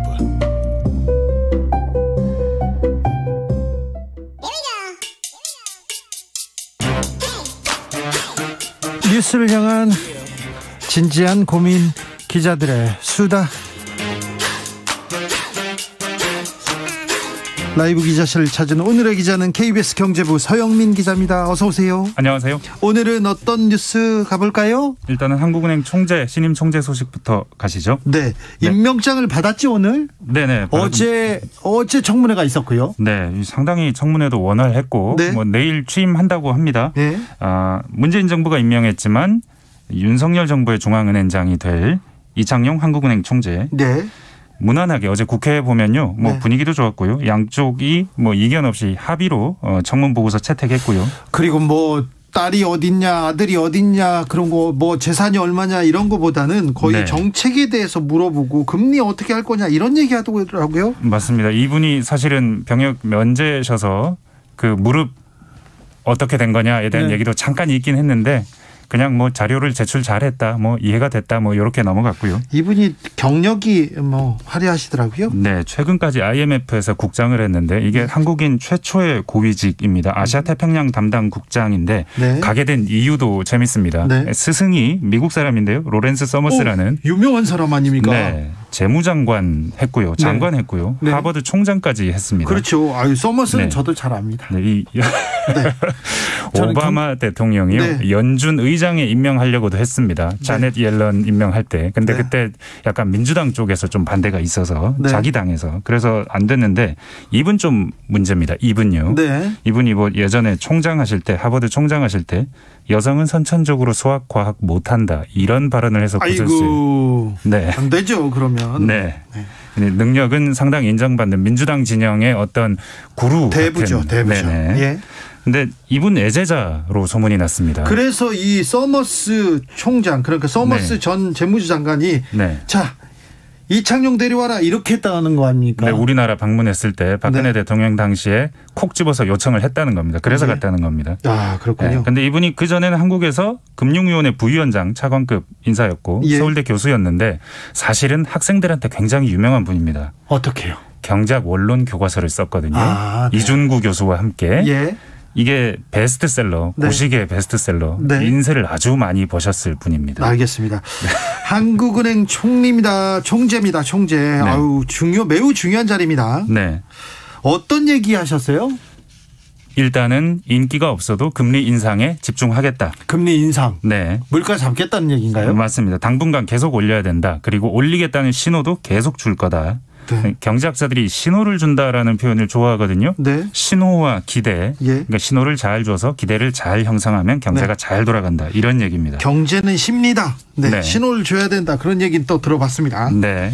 금리 올려야 되는 이유를 들어보면 지금 뭐 물가죠. 지금 4%대 물가입니다. 근데 여기에 대해서 이제 총재라고 불러야겠죠. 이 총재는 1, 2년 더 이렇게 간다. 네. 계속 더 힘들다. 네. 고물가다. 근데 신호를 안 주면 사람들이 물가 더 오를 거라고 기대하니까 예. 미국처럼 7, 8%대 소비자 물가 인상되면 매우 곤란해진다. 네. 그러니까 그때는 저소득층이 더 힘들어진다는 겁니다. 예. 그러니까 금리는 지금부터 오른다, 오를 거야 계속 말할 거라는 겁니다. 네. 기대를 계속 줄 거라는 겁니다. 네. 그래서 금리가 안 오른다는 기대는 하지 마. 너네 무슨 소비를 하려고 해도 다 이 기대 하에서 행동해라고 계속해서 말해주는 거. 예. 게다가 지금 또 리오프닝, 우리나라는 사실상 코로나 이후 처음 리오프닝을 맞는 거거든요. 예. 그러니까 이제 뭐 여행도 많이 가고 영화관도 갈 테고 외식도 많이 할 테니까. 일단 물가 인상 요인이 많습니다. 네, 맞습니다. 이야, 그리고 전쟁도 있고요. 네. 물가 인상. 없는 사람들만, 서민들만 또 고달파요. 맞습니다. 이게 물가 오를 때마다 하는 얘기인데 이번 물가 인상은 특히나 그렇습니다. 지금 에너지 가격이 오르고 국제 밀 가격이 오른다 이런 얘기 많이 하잖아요. 네. 식량 가격이 오르는 겁니다. 그럼 이게 다 생필품이거든요. 그렇죠. 기름 그리고 먹을 거. 네. 그러다 보니까 이 물가는 올라도 우리가 이 씀씀이를 줄일 수가 없습니다. 네. 그러니까 점점 더 힘들어지는데 이건 없는 사람일수록 힘들어질 수밖에 없는 구조. 예. 그래서 전체 물가 상승률보다요. 생활 물가라고 생필품 물가를 따로 측정하는데 이건 그렇죠. 훨씬 더 높습니다. 장바구니 물가는 어마어마하게 네. 올랐답니다. 네. 근데요. 금리를 네. 얼마나 올린답니까? 이거 미국 봐야 됩니다. 미국이요? 지금 우리나라 1.5%까지 올려놨거든요. 네. 기준금리를. 근데 미국이 지금 한 번밖에 안 올려서 상단이 지금 0.5%입니다. 네. 지금 1%포인트 정도 차이가 나죠. 우리랑. 예. 여유가 있다 싶지만 네. 바로 다음에 미국이 아마 0.5%포인트 올릴 거랍니다. 네. 그 다음에 또 0.5% 올릴 가능성까지 있다고 하거든요. 그렇게 되면 똑같아요. 근데 우리는 항상 미국보다는 금리가 높아야 되는 나라입니다. 안 그렇죠. 그러면 자본이 빠져나가니까. 네. 그래서 역전이 되지 않게 되더라도 짧은 기간 그래야 되기 때문에 미국 금리 올라가는 속도 보면 우리는 딱 거기 맞춰서 예. 우리가 역전되지는 않게 차이가 간격이 조금은 있게 그렇게 계속 유지해 나갈 거다 보시면 될 겁니다. 한국은행 총재 우리 경제에도 매우 중요한 네. 자리인데요. 어제 청문회에서 다른 얘기는 어떤 얘기 나왔습니까? 우리가 또 좀 주목해야 될 부분이 뭡니까? 이게 마치 경제부총리 청문회인 것처럼 네. 경제 전반에 대한 얘기가 다 나왔습니다. 추경 사실은 이거 한국은행 일도 아닌데 이것도 물어봤고요. 예. 가계부채 이것도 한국은행 일이긴 합니다만 굉장히 많이 물어봤고 국가 채무 비율도 물어봤고요. 문재인 정부의 부동산 정책이나 최저임금은 어땠나 이런 것까지 굉장히 많은 경제 전반을 물어보더라고요. 부동산 정책에 대해서 뭐라고 얘기했어요? 문재인 정부 부동산 정책이 실패했느냐라고 물어봤어요. 그랬더니 그래요? 실패라고 말하기는 과하다라고 예. 답하면서 그러나 예. 이해하지만 문제는 좀 있었다. 사실 강남 집값 잡는 게 정책 목표가 되면 안 됐는데 그 강남 집값은 부자들 문제니까. 예. 근데 이걸 잡으려고 했고 또 세금을 올려서 이걸 잡으려고 했다. 이 세금 올려서 잡을 수 있다는 전제도 문제다. 예. 그래서 부동산 정책이 중요한 거는 서민주택 안정과 주택 공급 문제다. 이 부분에 집중했어야 된다. 뭐 이런 얘기를 했습니다. 혹시 최저임금 얘기도 나왔습니까? 네. 좀 천천히 올렸으면 더 많이 올릴 수 있지 않았겠느냐. 그러니까 사실은 지난 5년간 문재인 정부가 한 연평균 7.2% 정도 올렸는데 초반에 많이 올리고 나중에 네. 못 올렸죠. 네, 그 박근혜 정부 때 연평균 7.4%가 올랐거든요. 네. 오히려 더 못 오른 겁니다. 예. 이게 사실은 처음에 너무 급하게 올리다 보니까 속도의 문제다. 네. 그때 급하게 올리면서 소상공인들에 대한 부작용 이런 게 나오면서 반발 심리가 커졌다. 네. 사실 안 그랬으면 좋았는데 아쉬웠다. 이런 얘기였습니다. 네. 한국은행 총재 네. 이창용 어떤 행보를 걸을지, 네. 그리고 어떤 메시지를 계속 신호를 줄지 저희가 잘 살펴서 알려드리겠습니다. 세계 경제 전망이 좀 안 좋다면서요? 전쟁 탓인가요? 네. 전쟁 탓인데 그냥 안 좋다가 아니고 큰 도전이 앞에 있다. 크게 안 좋아요? 어려워졌다. 네. 전환점이다. 이런 얘기까지 했습니다. 예. 우크라이나 전쟁 때문인데 러시아 침공 때문인데 네. 그 IMF 보도자료 제목 자체가 전쟁이 인플레이션을 가속화시켜서 세계 경제를 어둡게 한다. 아이고, 전쟁이 모든 걸 망쳐놓고 있습니다. 네. 세계 성장률 3.6% 이게 한 0.8%포인트 떨어진 거고요. 어마어마하게 떨어지네요. 네. 우리나라는 2.5 이게 0.5%포인트 떨어진 겁니다. 어마어마하게 떨어졌어요. 네. 많이 낮췄습니다. 네. 전쟁이 가장 큰 요인입니다. 러시아. 밀옥수수. 네. 에너지. 거기에 네. 더해서 예. 여러 가지 가격이 급등하고 있다. 그렇게 수출 가격도 급등하고 근데 제재까지 하니까 예. 그렇게 되다 보니까 점점 더 가격이 높아지고 또 달러 결제 못하게 했죠. 외환 보유고도 러시아 못 쓰게 만들었고요.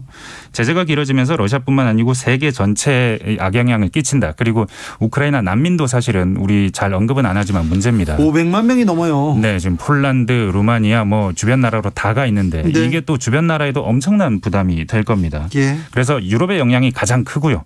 여기는 뭐 에너지 수입하는 국가들이 많으니까 직접적으로. 네. 미국도 그런데 근데 특이할 만한 점은 사우디 같은 나라, 자원을 수출하는 나라는 네. 올랐습니다. 성장률 전망이 네. 플러스로 자원 가격이 오르니까. 그렇겠네요. 네. 자, 경기가 좀 안 좋다.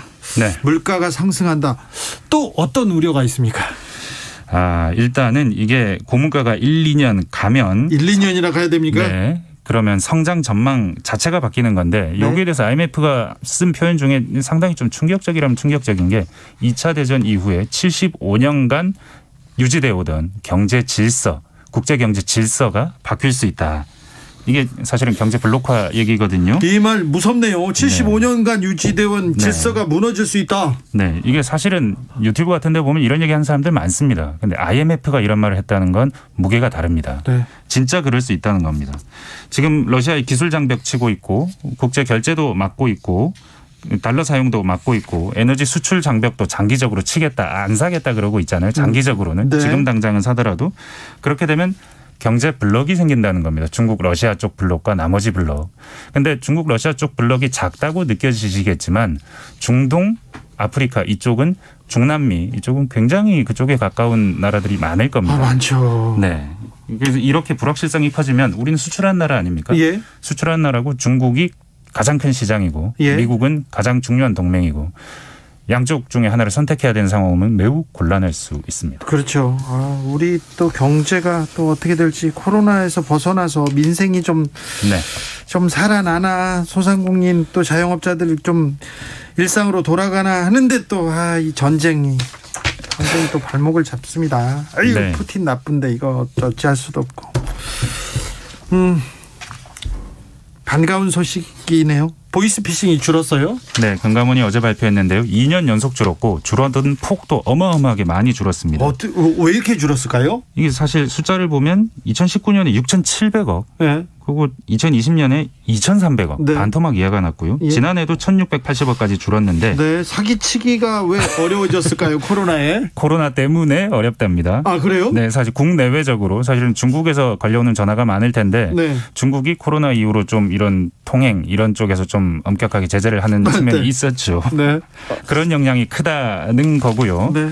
거기에 대해서 금감원은 우리나라에서도 굉장히 지연인출 제도, 금융권 대상으로 시행하는 지연 이체, 금융거래 한도 제한 같은 다양한 조치를 취했고 이게 네. 효과가 좀 나는 거다 이런 평가도 했습니다. 효과가 조금 나긴 하지만 사기꾼들은 또 그 틈을 파고들기 때문에 네. 끝까지 조심하셔야 됩니다. 보이스피싱 나빠요. 네. 네. 이제 연변 사투리로 전하는 거 없습니다. 다 뭐 굉장히 고도화되고 있는데, 네. 이건 끝까지 우리가 조심하자고요. 오늘 말씀 잘 들었습니다. 우리 경제 선생님이었습니다. KBS 경제부 서영민 기자와 함께했습니다. 감사합니다. 감사합니다.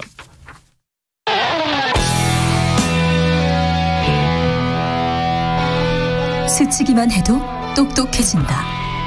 드라이브 스루 시사 주진우 라이브.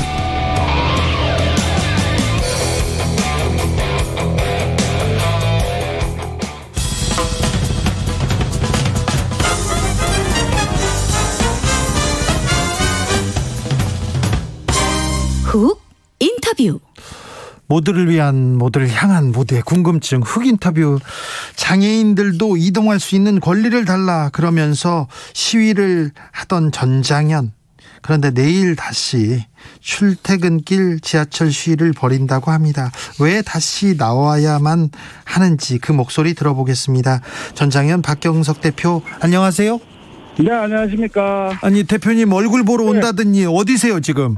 지금 여의도에 네. 오늘 행사 장애인 차별 철폐 날인데 행사 네. 마치고 예. 지금 행진 도중에 경찰들한테 다 갇혀서 네. 빠져나가지를 못하고 있습니다. 아, 거기서 갇혀가지고 못 오셨구나. 예. 바로 네. 앞에 여의도 대로인데요. 네. 저희가 행진 신고했음에도 불구하고 예. 조금 지체됐다고 다 막아버렸어요. 그래서 죄송합니다. 가서 얼굴도 아니요. 네. 이렇게 해야 되는데. 자, 오늘이 장애인의 날입니다. 장애인 차별 철폐 날이기도 한데. 네네. 거리에 계십니다. 또 경찰에 쌓여 있고 오늘도 어떤 생각 드십니까? 장애인 날이라고 해서 지금까지 42년째 지내고 있습니다. 예. 그런데 이 지역사회에서 기본적인 장애인들의 시민권조차도 보장되지 않고 있어서 저희는 오늘 4월 20일 21년째 지금 이야기하고 있습니다. 네. 그런데 지금 이러한 권리조차도 보장되지 않고 있어서 마음이 많이 아프네요. 너무 슬프고요. 네. 참, 왜 이렇게 변하지 않을까라는 걸 생각하면 네. 많이 고통스럽습니다. 네. 대표님 우리가 처음 만난 게 한 20년 전에 대학로였어요. 그렇죠. 예, 지나가면서 인사드렸죠. 네네. 근데 그때 이제 그때는 장애인도 버스를 타고 싶어요 이런 구호 외치고 계셨어요. 맞습니다. 그렇죠. 근데 지금도 똑같이 장애인도 이동하고 싶어요 그러고 얘기하고 있습니다. 그렇습니다. 네. 뭐가 네. 저희가 시내버스를 서울은 그래도 50%가 넘고 이랬지만은 전국적으로 보면요 지금 20년이 지나도 한 대도 제대로 들어온 곳도 없이 많이 있습니다. 네. 그래서 시내버스를 타는 데 있어서 지금까지 21년 동안 이야기함에도 불구하고 정부가 계획을 세우거든요. 5개년 계획을 세우는데 그 목표치가 있는데 그 목표치도 달성하지 못해요. 바로 기획재정부가 예산을 주지 않기 때문에 지금과 같은 이런 현상이 일어납니다. 네. 그런데 시내버스는 그렇다 치고 시외버스, 고속버스 그리고 또 모든 버스는 제대로 아무것도 보장되지 않고 있어요. 그래서 저희가 이렇게 보편적으로 대중교통을 안전하고 편리하게 이용하여 이동할 권리가 있다라고 했음에도 불구하고 법에 명시된 권리도 안 지키는 게 대한민국의 현실입니다. 네. 시외버스는 전무합니다. 네.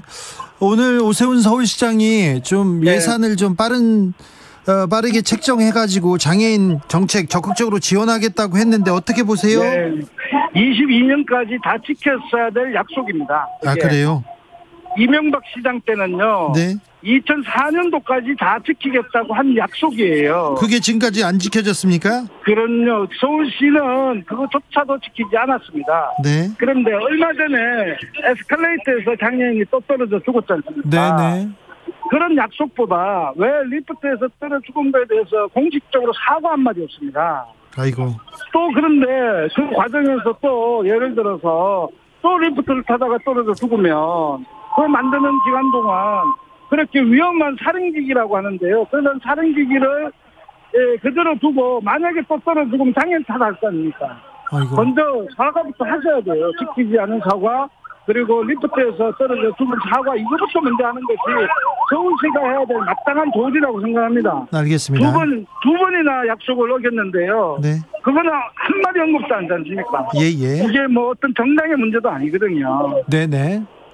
네. 지금 박경석 대표가 현장에 계셔서 연결 상태가 고르지 않고 조금 잡음이 많습니다. 청취자분들의 양해 부탁드립니다. 대표님.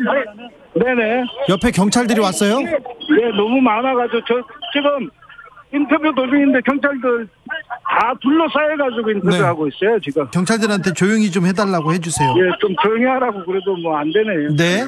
자, 전장현에서 대통령 인수위에 그 장애인 정책에 대해서 좀 요구했어요. 요구 사항은 무엇이었습니까? 답변은 어땠습니까?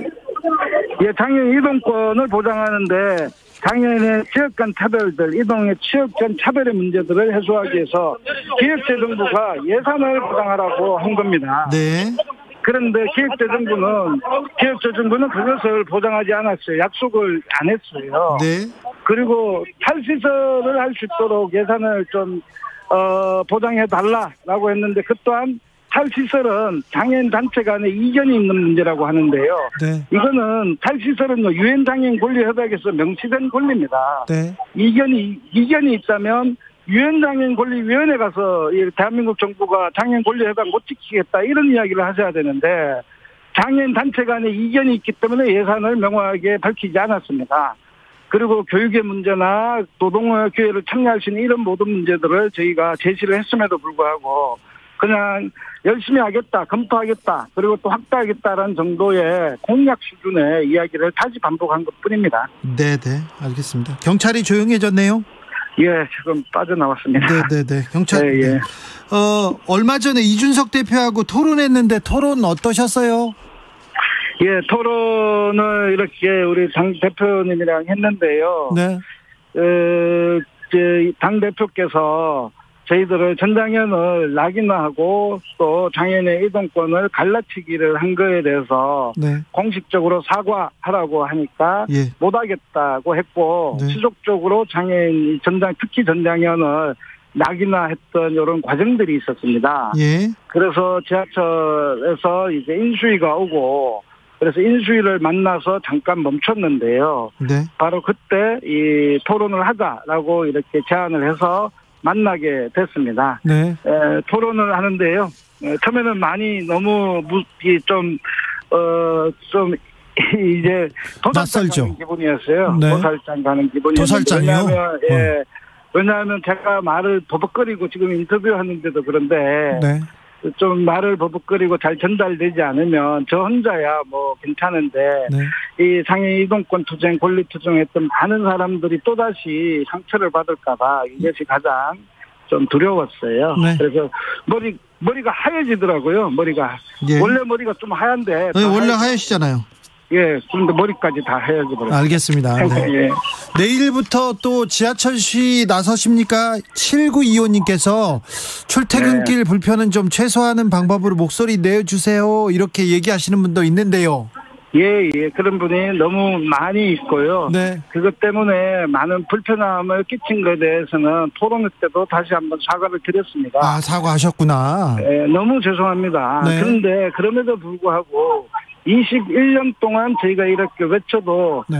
헌법에 보장된 권리 네. 그리고 또 법에 명시된 권리도 지키지 않는 대한민국 그리고 또 이 정부에 대해서 꼭 한마디라도 좀 해주시기를 간절히 바랍니다. 네. 왜냐하면 이거는 시민들께서 같이 바꿔야 될 문제거든요. 네.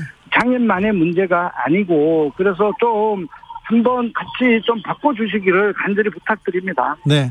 20년 전에도 그때는 버스 정류장에서 시위할 때 제가 비슷한 얘기를 했었어요. 아유, 시민들 네. 불편하니까 꼭 이렇게 버스 타는 시위를 해야 되겠습니까? 했을 때 그때는 교장 선생님이셨는데 대표님께서 아니 장애인을 밖에 못 나오게 하고 못 돌아다니게 하는 것은 불법 아닙니까? 이렇게 얘기하니까 제가 할 말이 없더라고요. 이거 차별이죠, 차별. 네.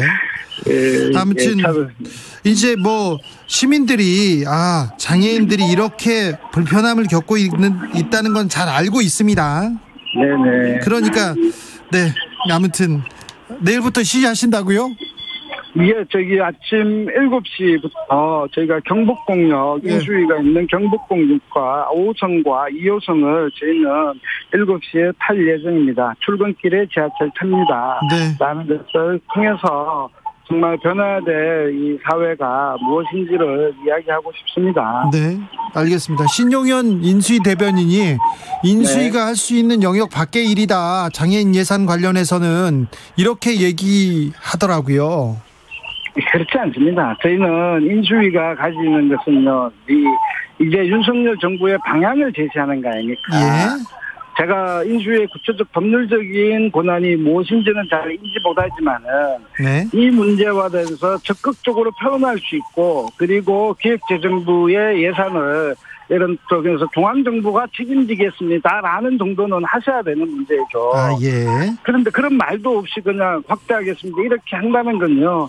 그거는 장애인들의 이 권리 문제는 윤석열 정부가 앞으로 인수위를 통해서 중요하게 이 문제를 바라보지 않으려고 하는 거냐라는 거거든요. 네. 뭐 그래서 저는 이 권한 받기라고 하는 것은요. 맨날 듣는 말입니다. 어느 정부 공무원분들 다 찾아가도 권한 받기다, 검토하겠다 이런 말만 계속적으로 들어왔기 때문에 저희가 어떻게 믿을 수가 있겠습니까? 네. 장애인 인권은 정말 조금 감추고 싶은, 피하고 싶은 문제였습니다. 그리고 중요 순위에서 항상 밀려 있었고요.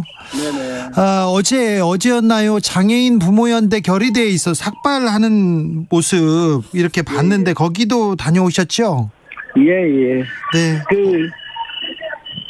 거기가 발달장애인 국가책임제이거든요. 네. 발달장애라고 하면 지적 자폐장애인의 유형을 가진 특히 중증장애인들의 이런 분들입니다. 네. 이들이 시설에 있거든요. 예. 지역사회에서 살게 할 수 있다면 왜 시설에 굳이 있어야 될 이유가 없는 거 아닙니까? 네. 그래서 지역사회에서 함께 살아갈 24시간의 지원체계를 보장해달라라는 거고요. 이거는 문재인 정부가 시작할 때 벌써 5년 전에 또 그때도 200여 분의 부모님들이 삭발을 한 내용입니다. 같은 내용으로. 똑같은 내용으로 또 삭발한 겁니까? 그렇죠. 4년 전에 삭발하고 또 문재인 정부가 노력했다고 하지만은 제대로 지원을 하지 못해서 이번에 또 삭발하셨어요. 555명의 그 부모님들과 발달장애인 당사자들과 같이 하고 있는 이런 활동가들이 쭉 이제 다 삭발을 했죠. 네. 국민의힘에서는 탈시설 이 부분에 대해서는 굉장히 반대합니다. 이거 왜 그렇습니까?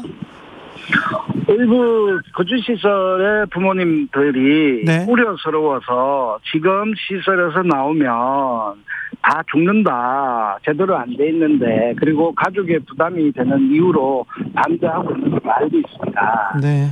그런데 그 반대 이유를 곰곰이 생각하면 지역사회에서 안전하게 살 수 있도록 해주면 되는 문제가 아닙니까? 예.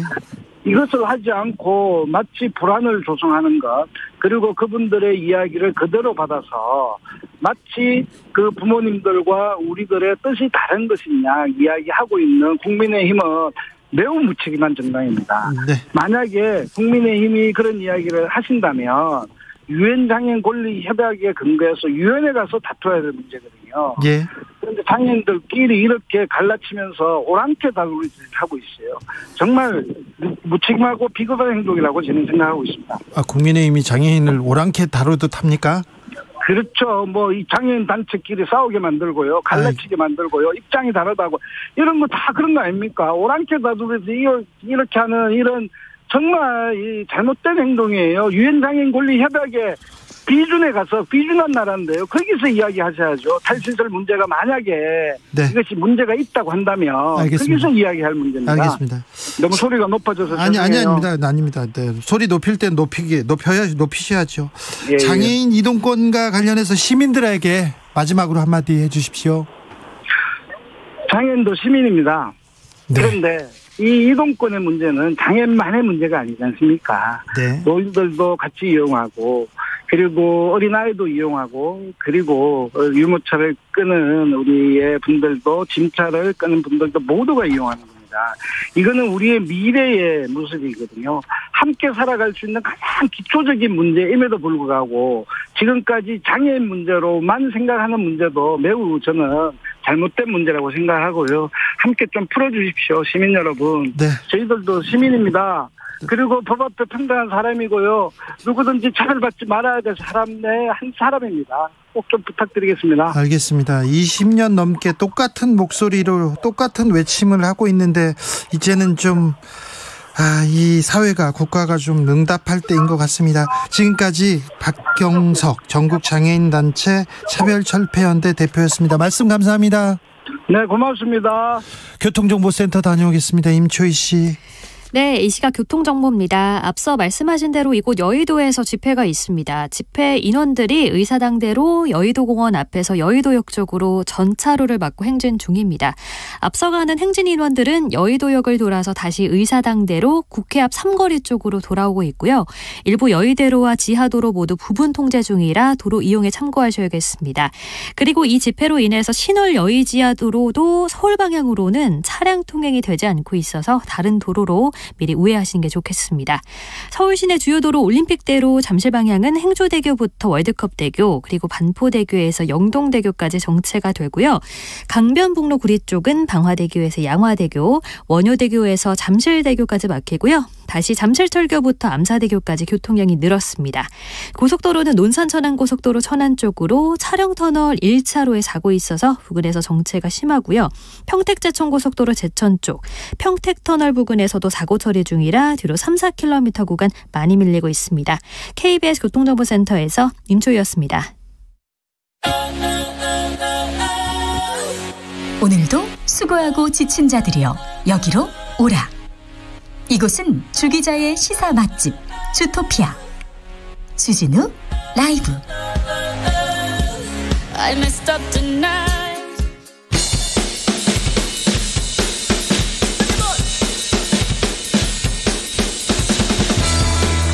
틱탁 틱탁 틱탁 결란한 입담의 환상 드리블. 오늘 이 뉴스를 주목하라 이슈 티키타카. 머리끝부터 발끝까지 핫이슈 더 뜨겁게 이야기 나눠봅니다. 최진봉 성공회대 교수. 안녕하십니까, 최진봉입니다. 배종천 인사이트케어 소장. 안녕하십니까, 배종천입니다. 네. 민주당 어떻게 되는 겁니까? 민주당 서울시장 어떻게 된답니까? 네. 저도 모르겠고. 송영길, 박주민 컷오프. 오락가락 가락오락. 저는 뭐 원칙이 뭔지 그래서 산비다. 비원칙이다. 비원칙이고 비대안이다. 네. 그렇다고 해서 뭐 대안이 있는 것도 아니거든요. 지금 지방선거가 40일 정도밖에 안 남았어요. 그러니까요. 그러니까 뭐 책임 없는 사람이 있습니까? 민주당에서 대선 패배와 연결하면 다 책임이 있다면 저는 이 부분에 대해서는 적어도 원칙을 그러면은 정하든지 전략공천의 원칙이 뭔지 오세훈 시장을 압도할 수 있을 만한 후보가 있는 것도 아니라면 그렇다면 경선을 한 사람들, 공천 신청한 사람들은 뭐냐 이거죠. 그래서 저는 비원칙, 비대안, 비효과 어떤 효과가 있는지도 모르겠고요. 네. 그러니까 저는 지금 배정찬 선생도 얘기했지만 민주당 이런 식으로 하면 안 돼요. 저는 정말 크게 잘못했다고 생각해. 전략공천공관위원회인가요? 전략공천 관리위원회. 네. 아니 왜 두 분을 컷오프하는 거예요? 나는 이유를 모르겠어요. 도저히. 뭐 이유가 있어요? 이유를 뭐 그렇게 되더라고요. 뭐 책임 있는 사람이고 예를 들면 선거 패배. 또 하나는 월세 올린 거 가지고 전세장 올린 문제 때문에 논란이 된다고 그러는데 지금 배정찬 선생 말했지만 선거의 패배에 책임 없는 민주당 당원 누가 있습니까? 사실은. 물론 대표이기 때문에 그렇다고 쳐요. 그러면 경쟁력이 있는 다른 후보가 있습니까? 제가 두 번째 물어보고 싶은 것은 정말 전략공천을 해서 이 두 분을 컷오프 시켰을 때 이분들보다 더 능력이 있어서 정말 나와서 오세훈 후보를 이길 수 있는 후보가 있냐고요 지금. 아니 이낙연 전 대표도 안 나오시겠다고 하고 일각에서는 박영선 후보 자꾸 얘기를 하시는데요. 박영선 후보는 1년 전에 오세훈 시장하고 경쟁에서 낙선하신 분이에요. 그건 또 책임 없습니까 그러면? 물론 그분이 책임 있냐 없냐의 차원을 넘어서서 그런 문제 가지고 누군가를 배제하고 누군가를 뭐 찍어서 공천하는 시도를 하는 것 자체가 저는 문제라고 생각해요. 경선을 하지 않으면 수긍할 수 없을 텐데요. 안 돼요. 그러니까요.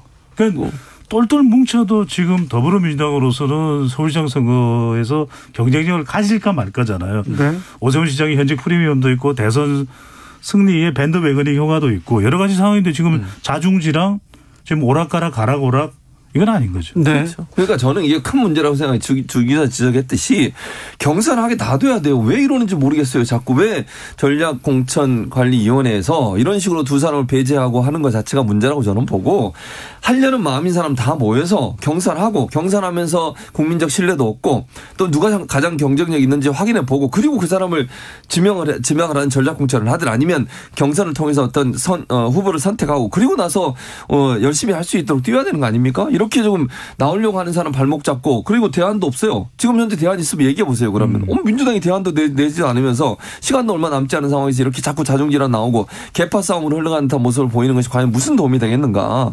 저는 전략공천관리위원회 이런 태도 정말 잘못했다고 생각해요. 이런 식으로 하면 지지자들 다 떠납니다. 민주당이 대체 뭘 믿고 이런 행동을 하는지 도저히 이해를 못하겠어요. 저는. 오늘 너무 화가 나시네요. 네, 저 정말 화가 났어요. 오늘 이 문제는.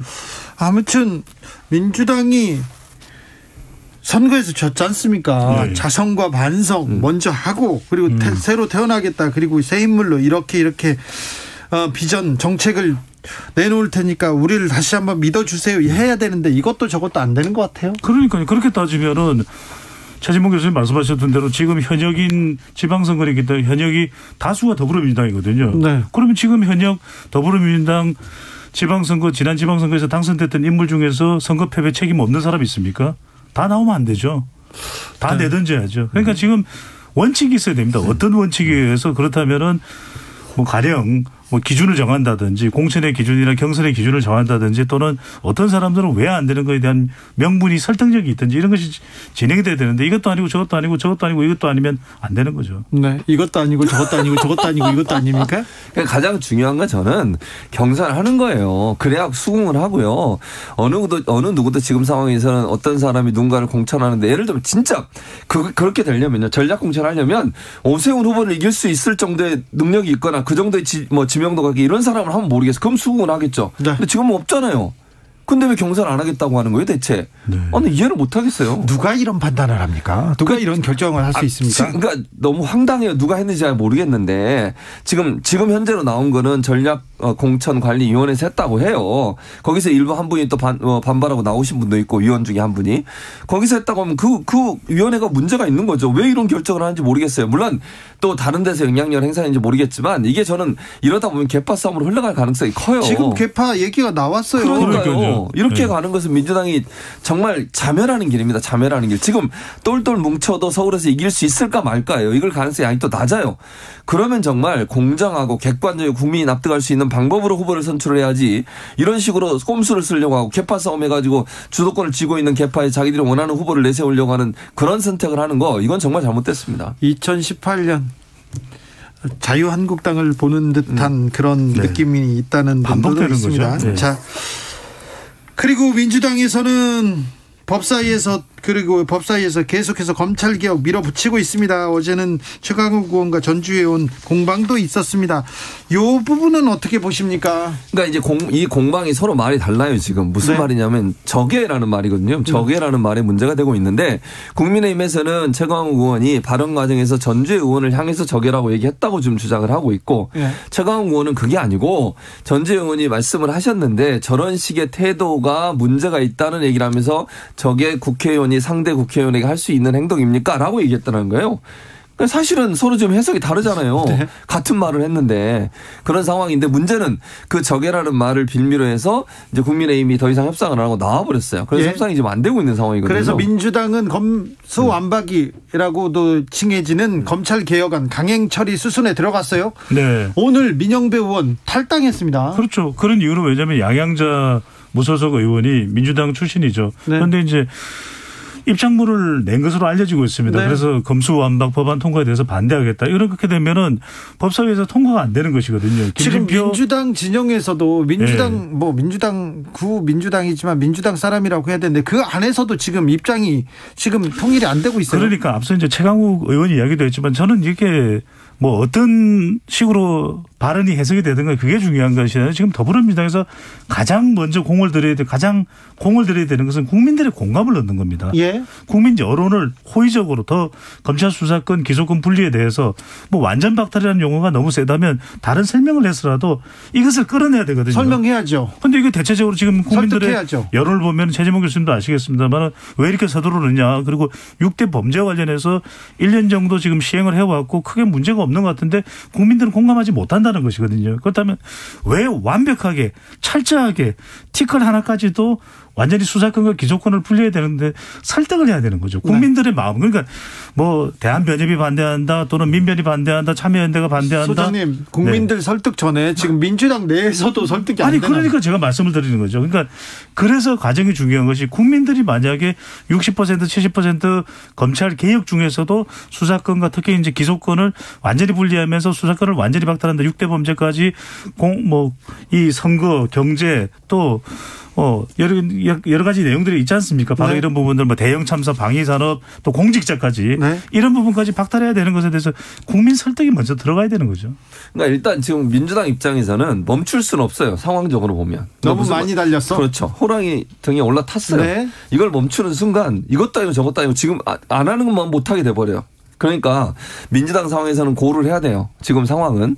그러면 이게 과연 지금 근데 문제는 뭐냐면 이게 그 고비가 있어요.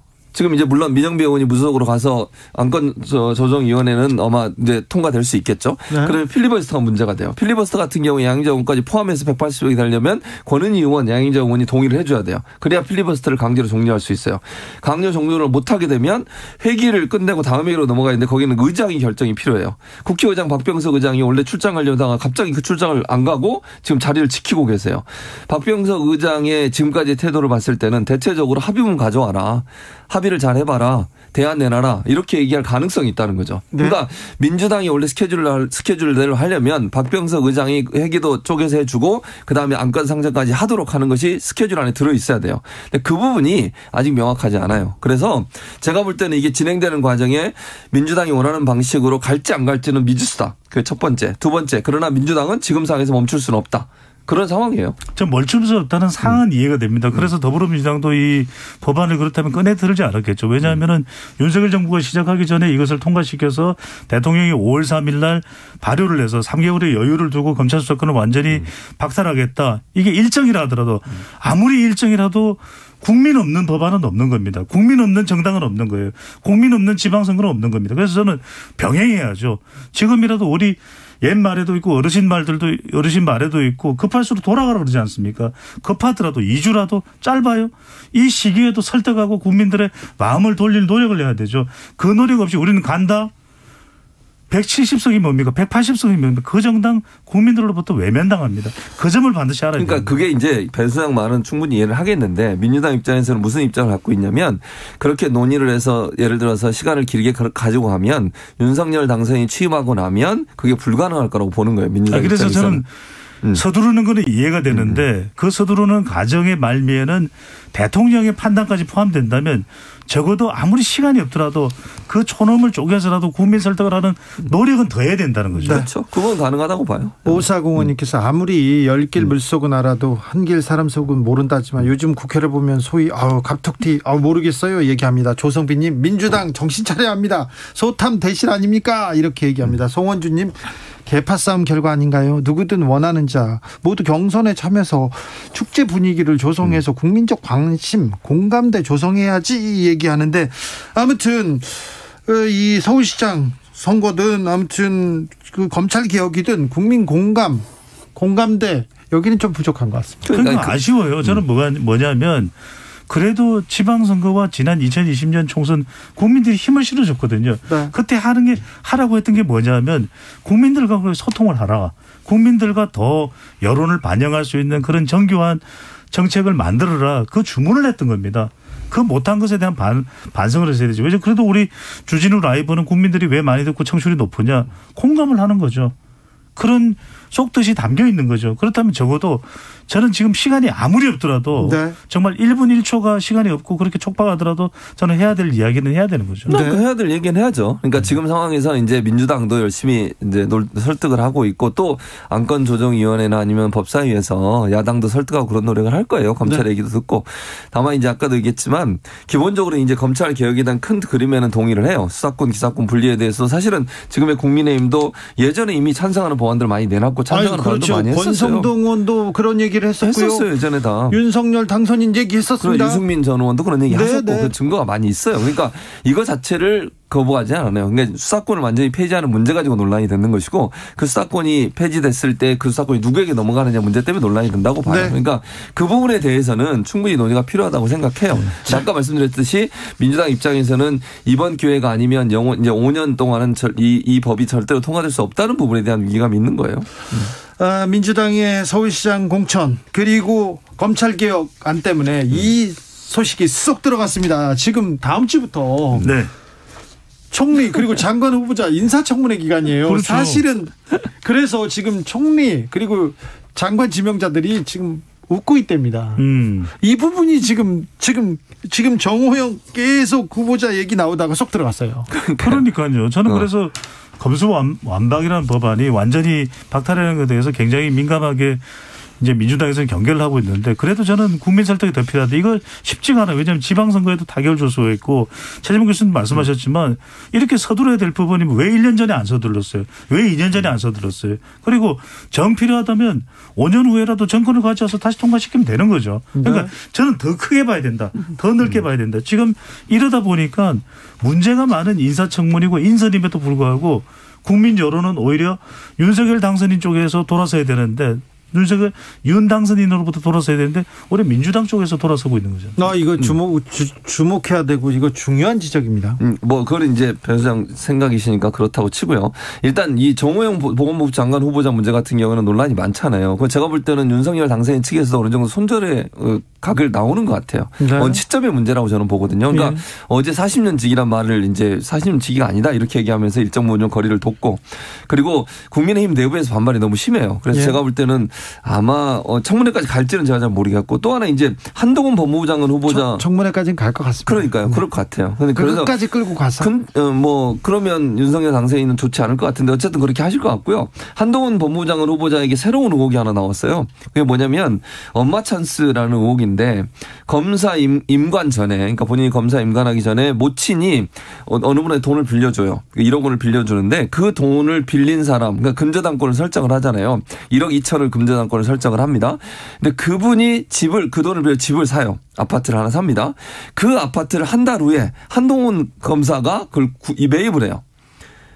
그러면 이게 어떻게 되는 겁니까? 그리고 근저당권을 풀어요. 네. 엄마가. 네. 그러니까 한동훈 검사장이 어머니 되시면 근저당권을 풀어.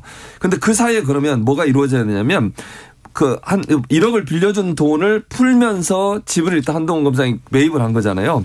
그럼 근저당이 풀린 그 돈을 예를 들면 한동훈 검사장의 어머니가 한동훈 검사에게 예컨대 차용증을 쓰거나 이런 식으로 해서 빌려주게 되거나 증여를 하거나 이래야 되는데 그게 아직 명확하게 지금 나오지 않고 있는 상황이에요. 그래서 이게 엄마 찬스 아니냐? 이런 얘기가 불법 편법 증여가 아니냐 이런 의혹이 새로 나와서 지금 논란이 되고 있습니다. 해명이 필요합니다. 한동훈 후보자 관련된 부분은 지금 말씀하신 부분도 인사청문 때 이야기를 들으면 될 것 같아요. 자기가 법조인이니까 분명히 이야기를 하겠죠. 그 부분에 대한 해명이 불충분하면 그만큼 비판받고 또 인사검증에 대해서 강행해서 임명을 해버리면 또 어쩔 수도 없는 건 저는 중요한 게 정호영이에요. 왜냐하면 지금 내일 이제까지 국민의힘 경기지사 경선이 있고 20일 발표를 하거든요. 금요일 날. 그러면 지금 다음 주 또 25일부터는 한덕수 총리의 인준이 있습니다. 네. 그러면 저는 적어도 23일, 24일까지 정호영 후보자가 결정을 안 하면 또는 윤석열 당선인이 처리하지 않으면 이건 정말 일파만파예요. 그래서 저는 주말에는 적어도 정호영 후보자와 관련해서는 결단을 내릴 수밖에 없을 것이다. 왜? 지방선거에도 영향을 줄 수 있고 특히 경기도 또 다음 주에 있을 한덕수 총리 후보자도 다른 거 다 떠나서 국민 정서가 나빠진 상황에서 한덕수 총리 인준되기 쉽지 않거든요. 그렇다면 저는 정호영 후보자 지금 한동훈은 어차피 한동훈입니다. 한동훈 계속 이야기할 수밖에 없어요. 네. 그거는 인사검증 가서 워낙 천재 한동훈 이야기를 하니까 설명을 들어보면 될 일이지만 정호영 후보자는 저는 빠른 결단을 하지 않을까 싶어요. 알겠습니다. 한동훈이니까. 네. 저는 검사 출신이고 지금 법무부 장관이 가진 지위 이번에 역할 너무 커졌습니다. 그렇죠. 그리고 또 과거에 정치 검사들이 활개쳤던 것도 있고 검찰 공화국에 대한 우려도 있고 그래서 그런 논의가 좀 지속돼야 된다고 생각하는데 이게 이런 논의는 없고 또 다른 얘기만 합니다. 검찰 개혁 돼야죠 분명히. 네. 자, 국민의힘 경선 시작했어요. 네, 그렇죠. 저 경기지사 경선 시작됐는데 어떻습니까 분위기가? 내일까지 이제 국민 여론조사와 이제 당원인데 민심은 유승민, 당심은 김은혜거든요. 그런데 여기서 중요한 것이 그 차이가 어느 정도냐. 네. 그래서 실질적으로 당심을 윤심으로 본다면 윤심이 얼마만큼 확고하게 당원들에게 전달됐을까. 이게 핵심이겠죠. 네. 그래서 지금 문제는 뭐냐면 1차적으로는 경선을 통과를 해야 되잖아요. 네. 그러니까 민심보다 지금 1차적으로 당심이 중요해져 버렸어요. 왜냐하면 당에서 경선에 지게 되면 아예 나오지를 못해요 본선에. 예. 그래서 지금은 김은혜 의원이 좀 유리한 상황이라고 볼 수밖에 없는 상황이고 일단 윤심이 거기에 힘이 실려 있는 상황이라 김은혜 의원이 아마 경선에서 통과하지 않을까 생각합니다. 민심은 유승민, 당심은 김은혜라는 얘기로 여기 인사드리겠습니다. 최진봉 교수, 배종찬 소장 감사합니다. 감사합니다. 고맙습니다. 주진우 라이브는 여기서 인사드리겠습니다. 오늘 돌발 퀴즈의 정답은 차이콥스키였습니다. 차이콥스키. 톨스토이 아니었어요. 네. 알겠습니다. 네. 한동훈. 네, 알겠습니다. 저는 내일 오후 5시 5분에 돌아오겠습니다. 지금까지 주진우였습니다. 2022년 한국전력은 한 걸음 천천히 가겠습니다. 조금 늦더라도 함께 갈 수 있도록, 천천히 가더라도 안전히 갈 수 있도록. 작업 중에는 전기를 내리고 다양한 안전장비를 개발하고 모두를 살피는데 더 많은 시간을 쓰겠습니다. 안전을 위한 우리의 발걸음이 모두를 위한 크나큰 발자취가 될 수 있도록 함께 노력하며 나아가겠습니다. 전기 안전을 위한 이 캠페인은 한국전력과 함께합니다.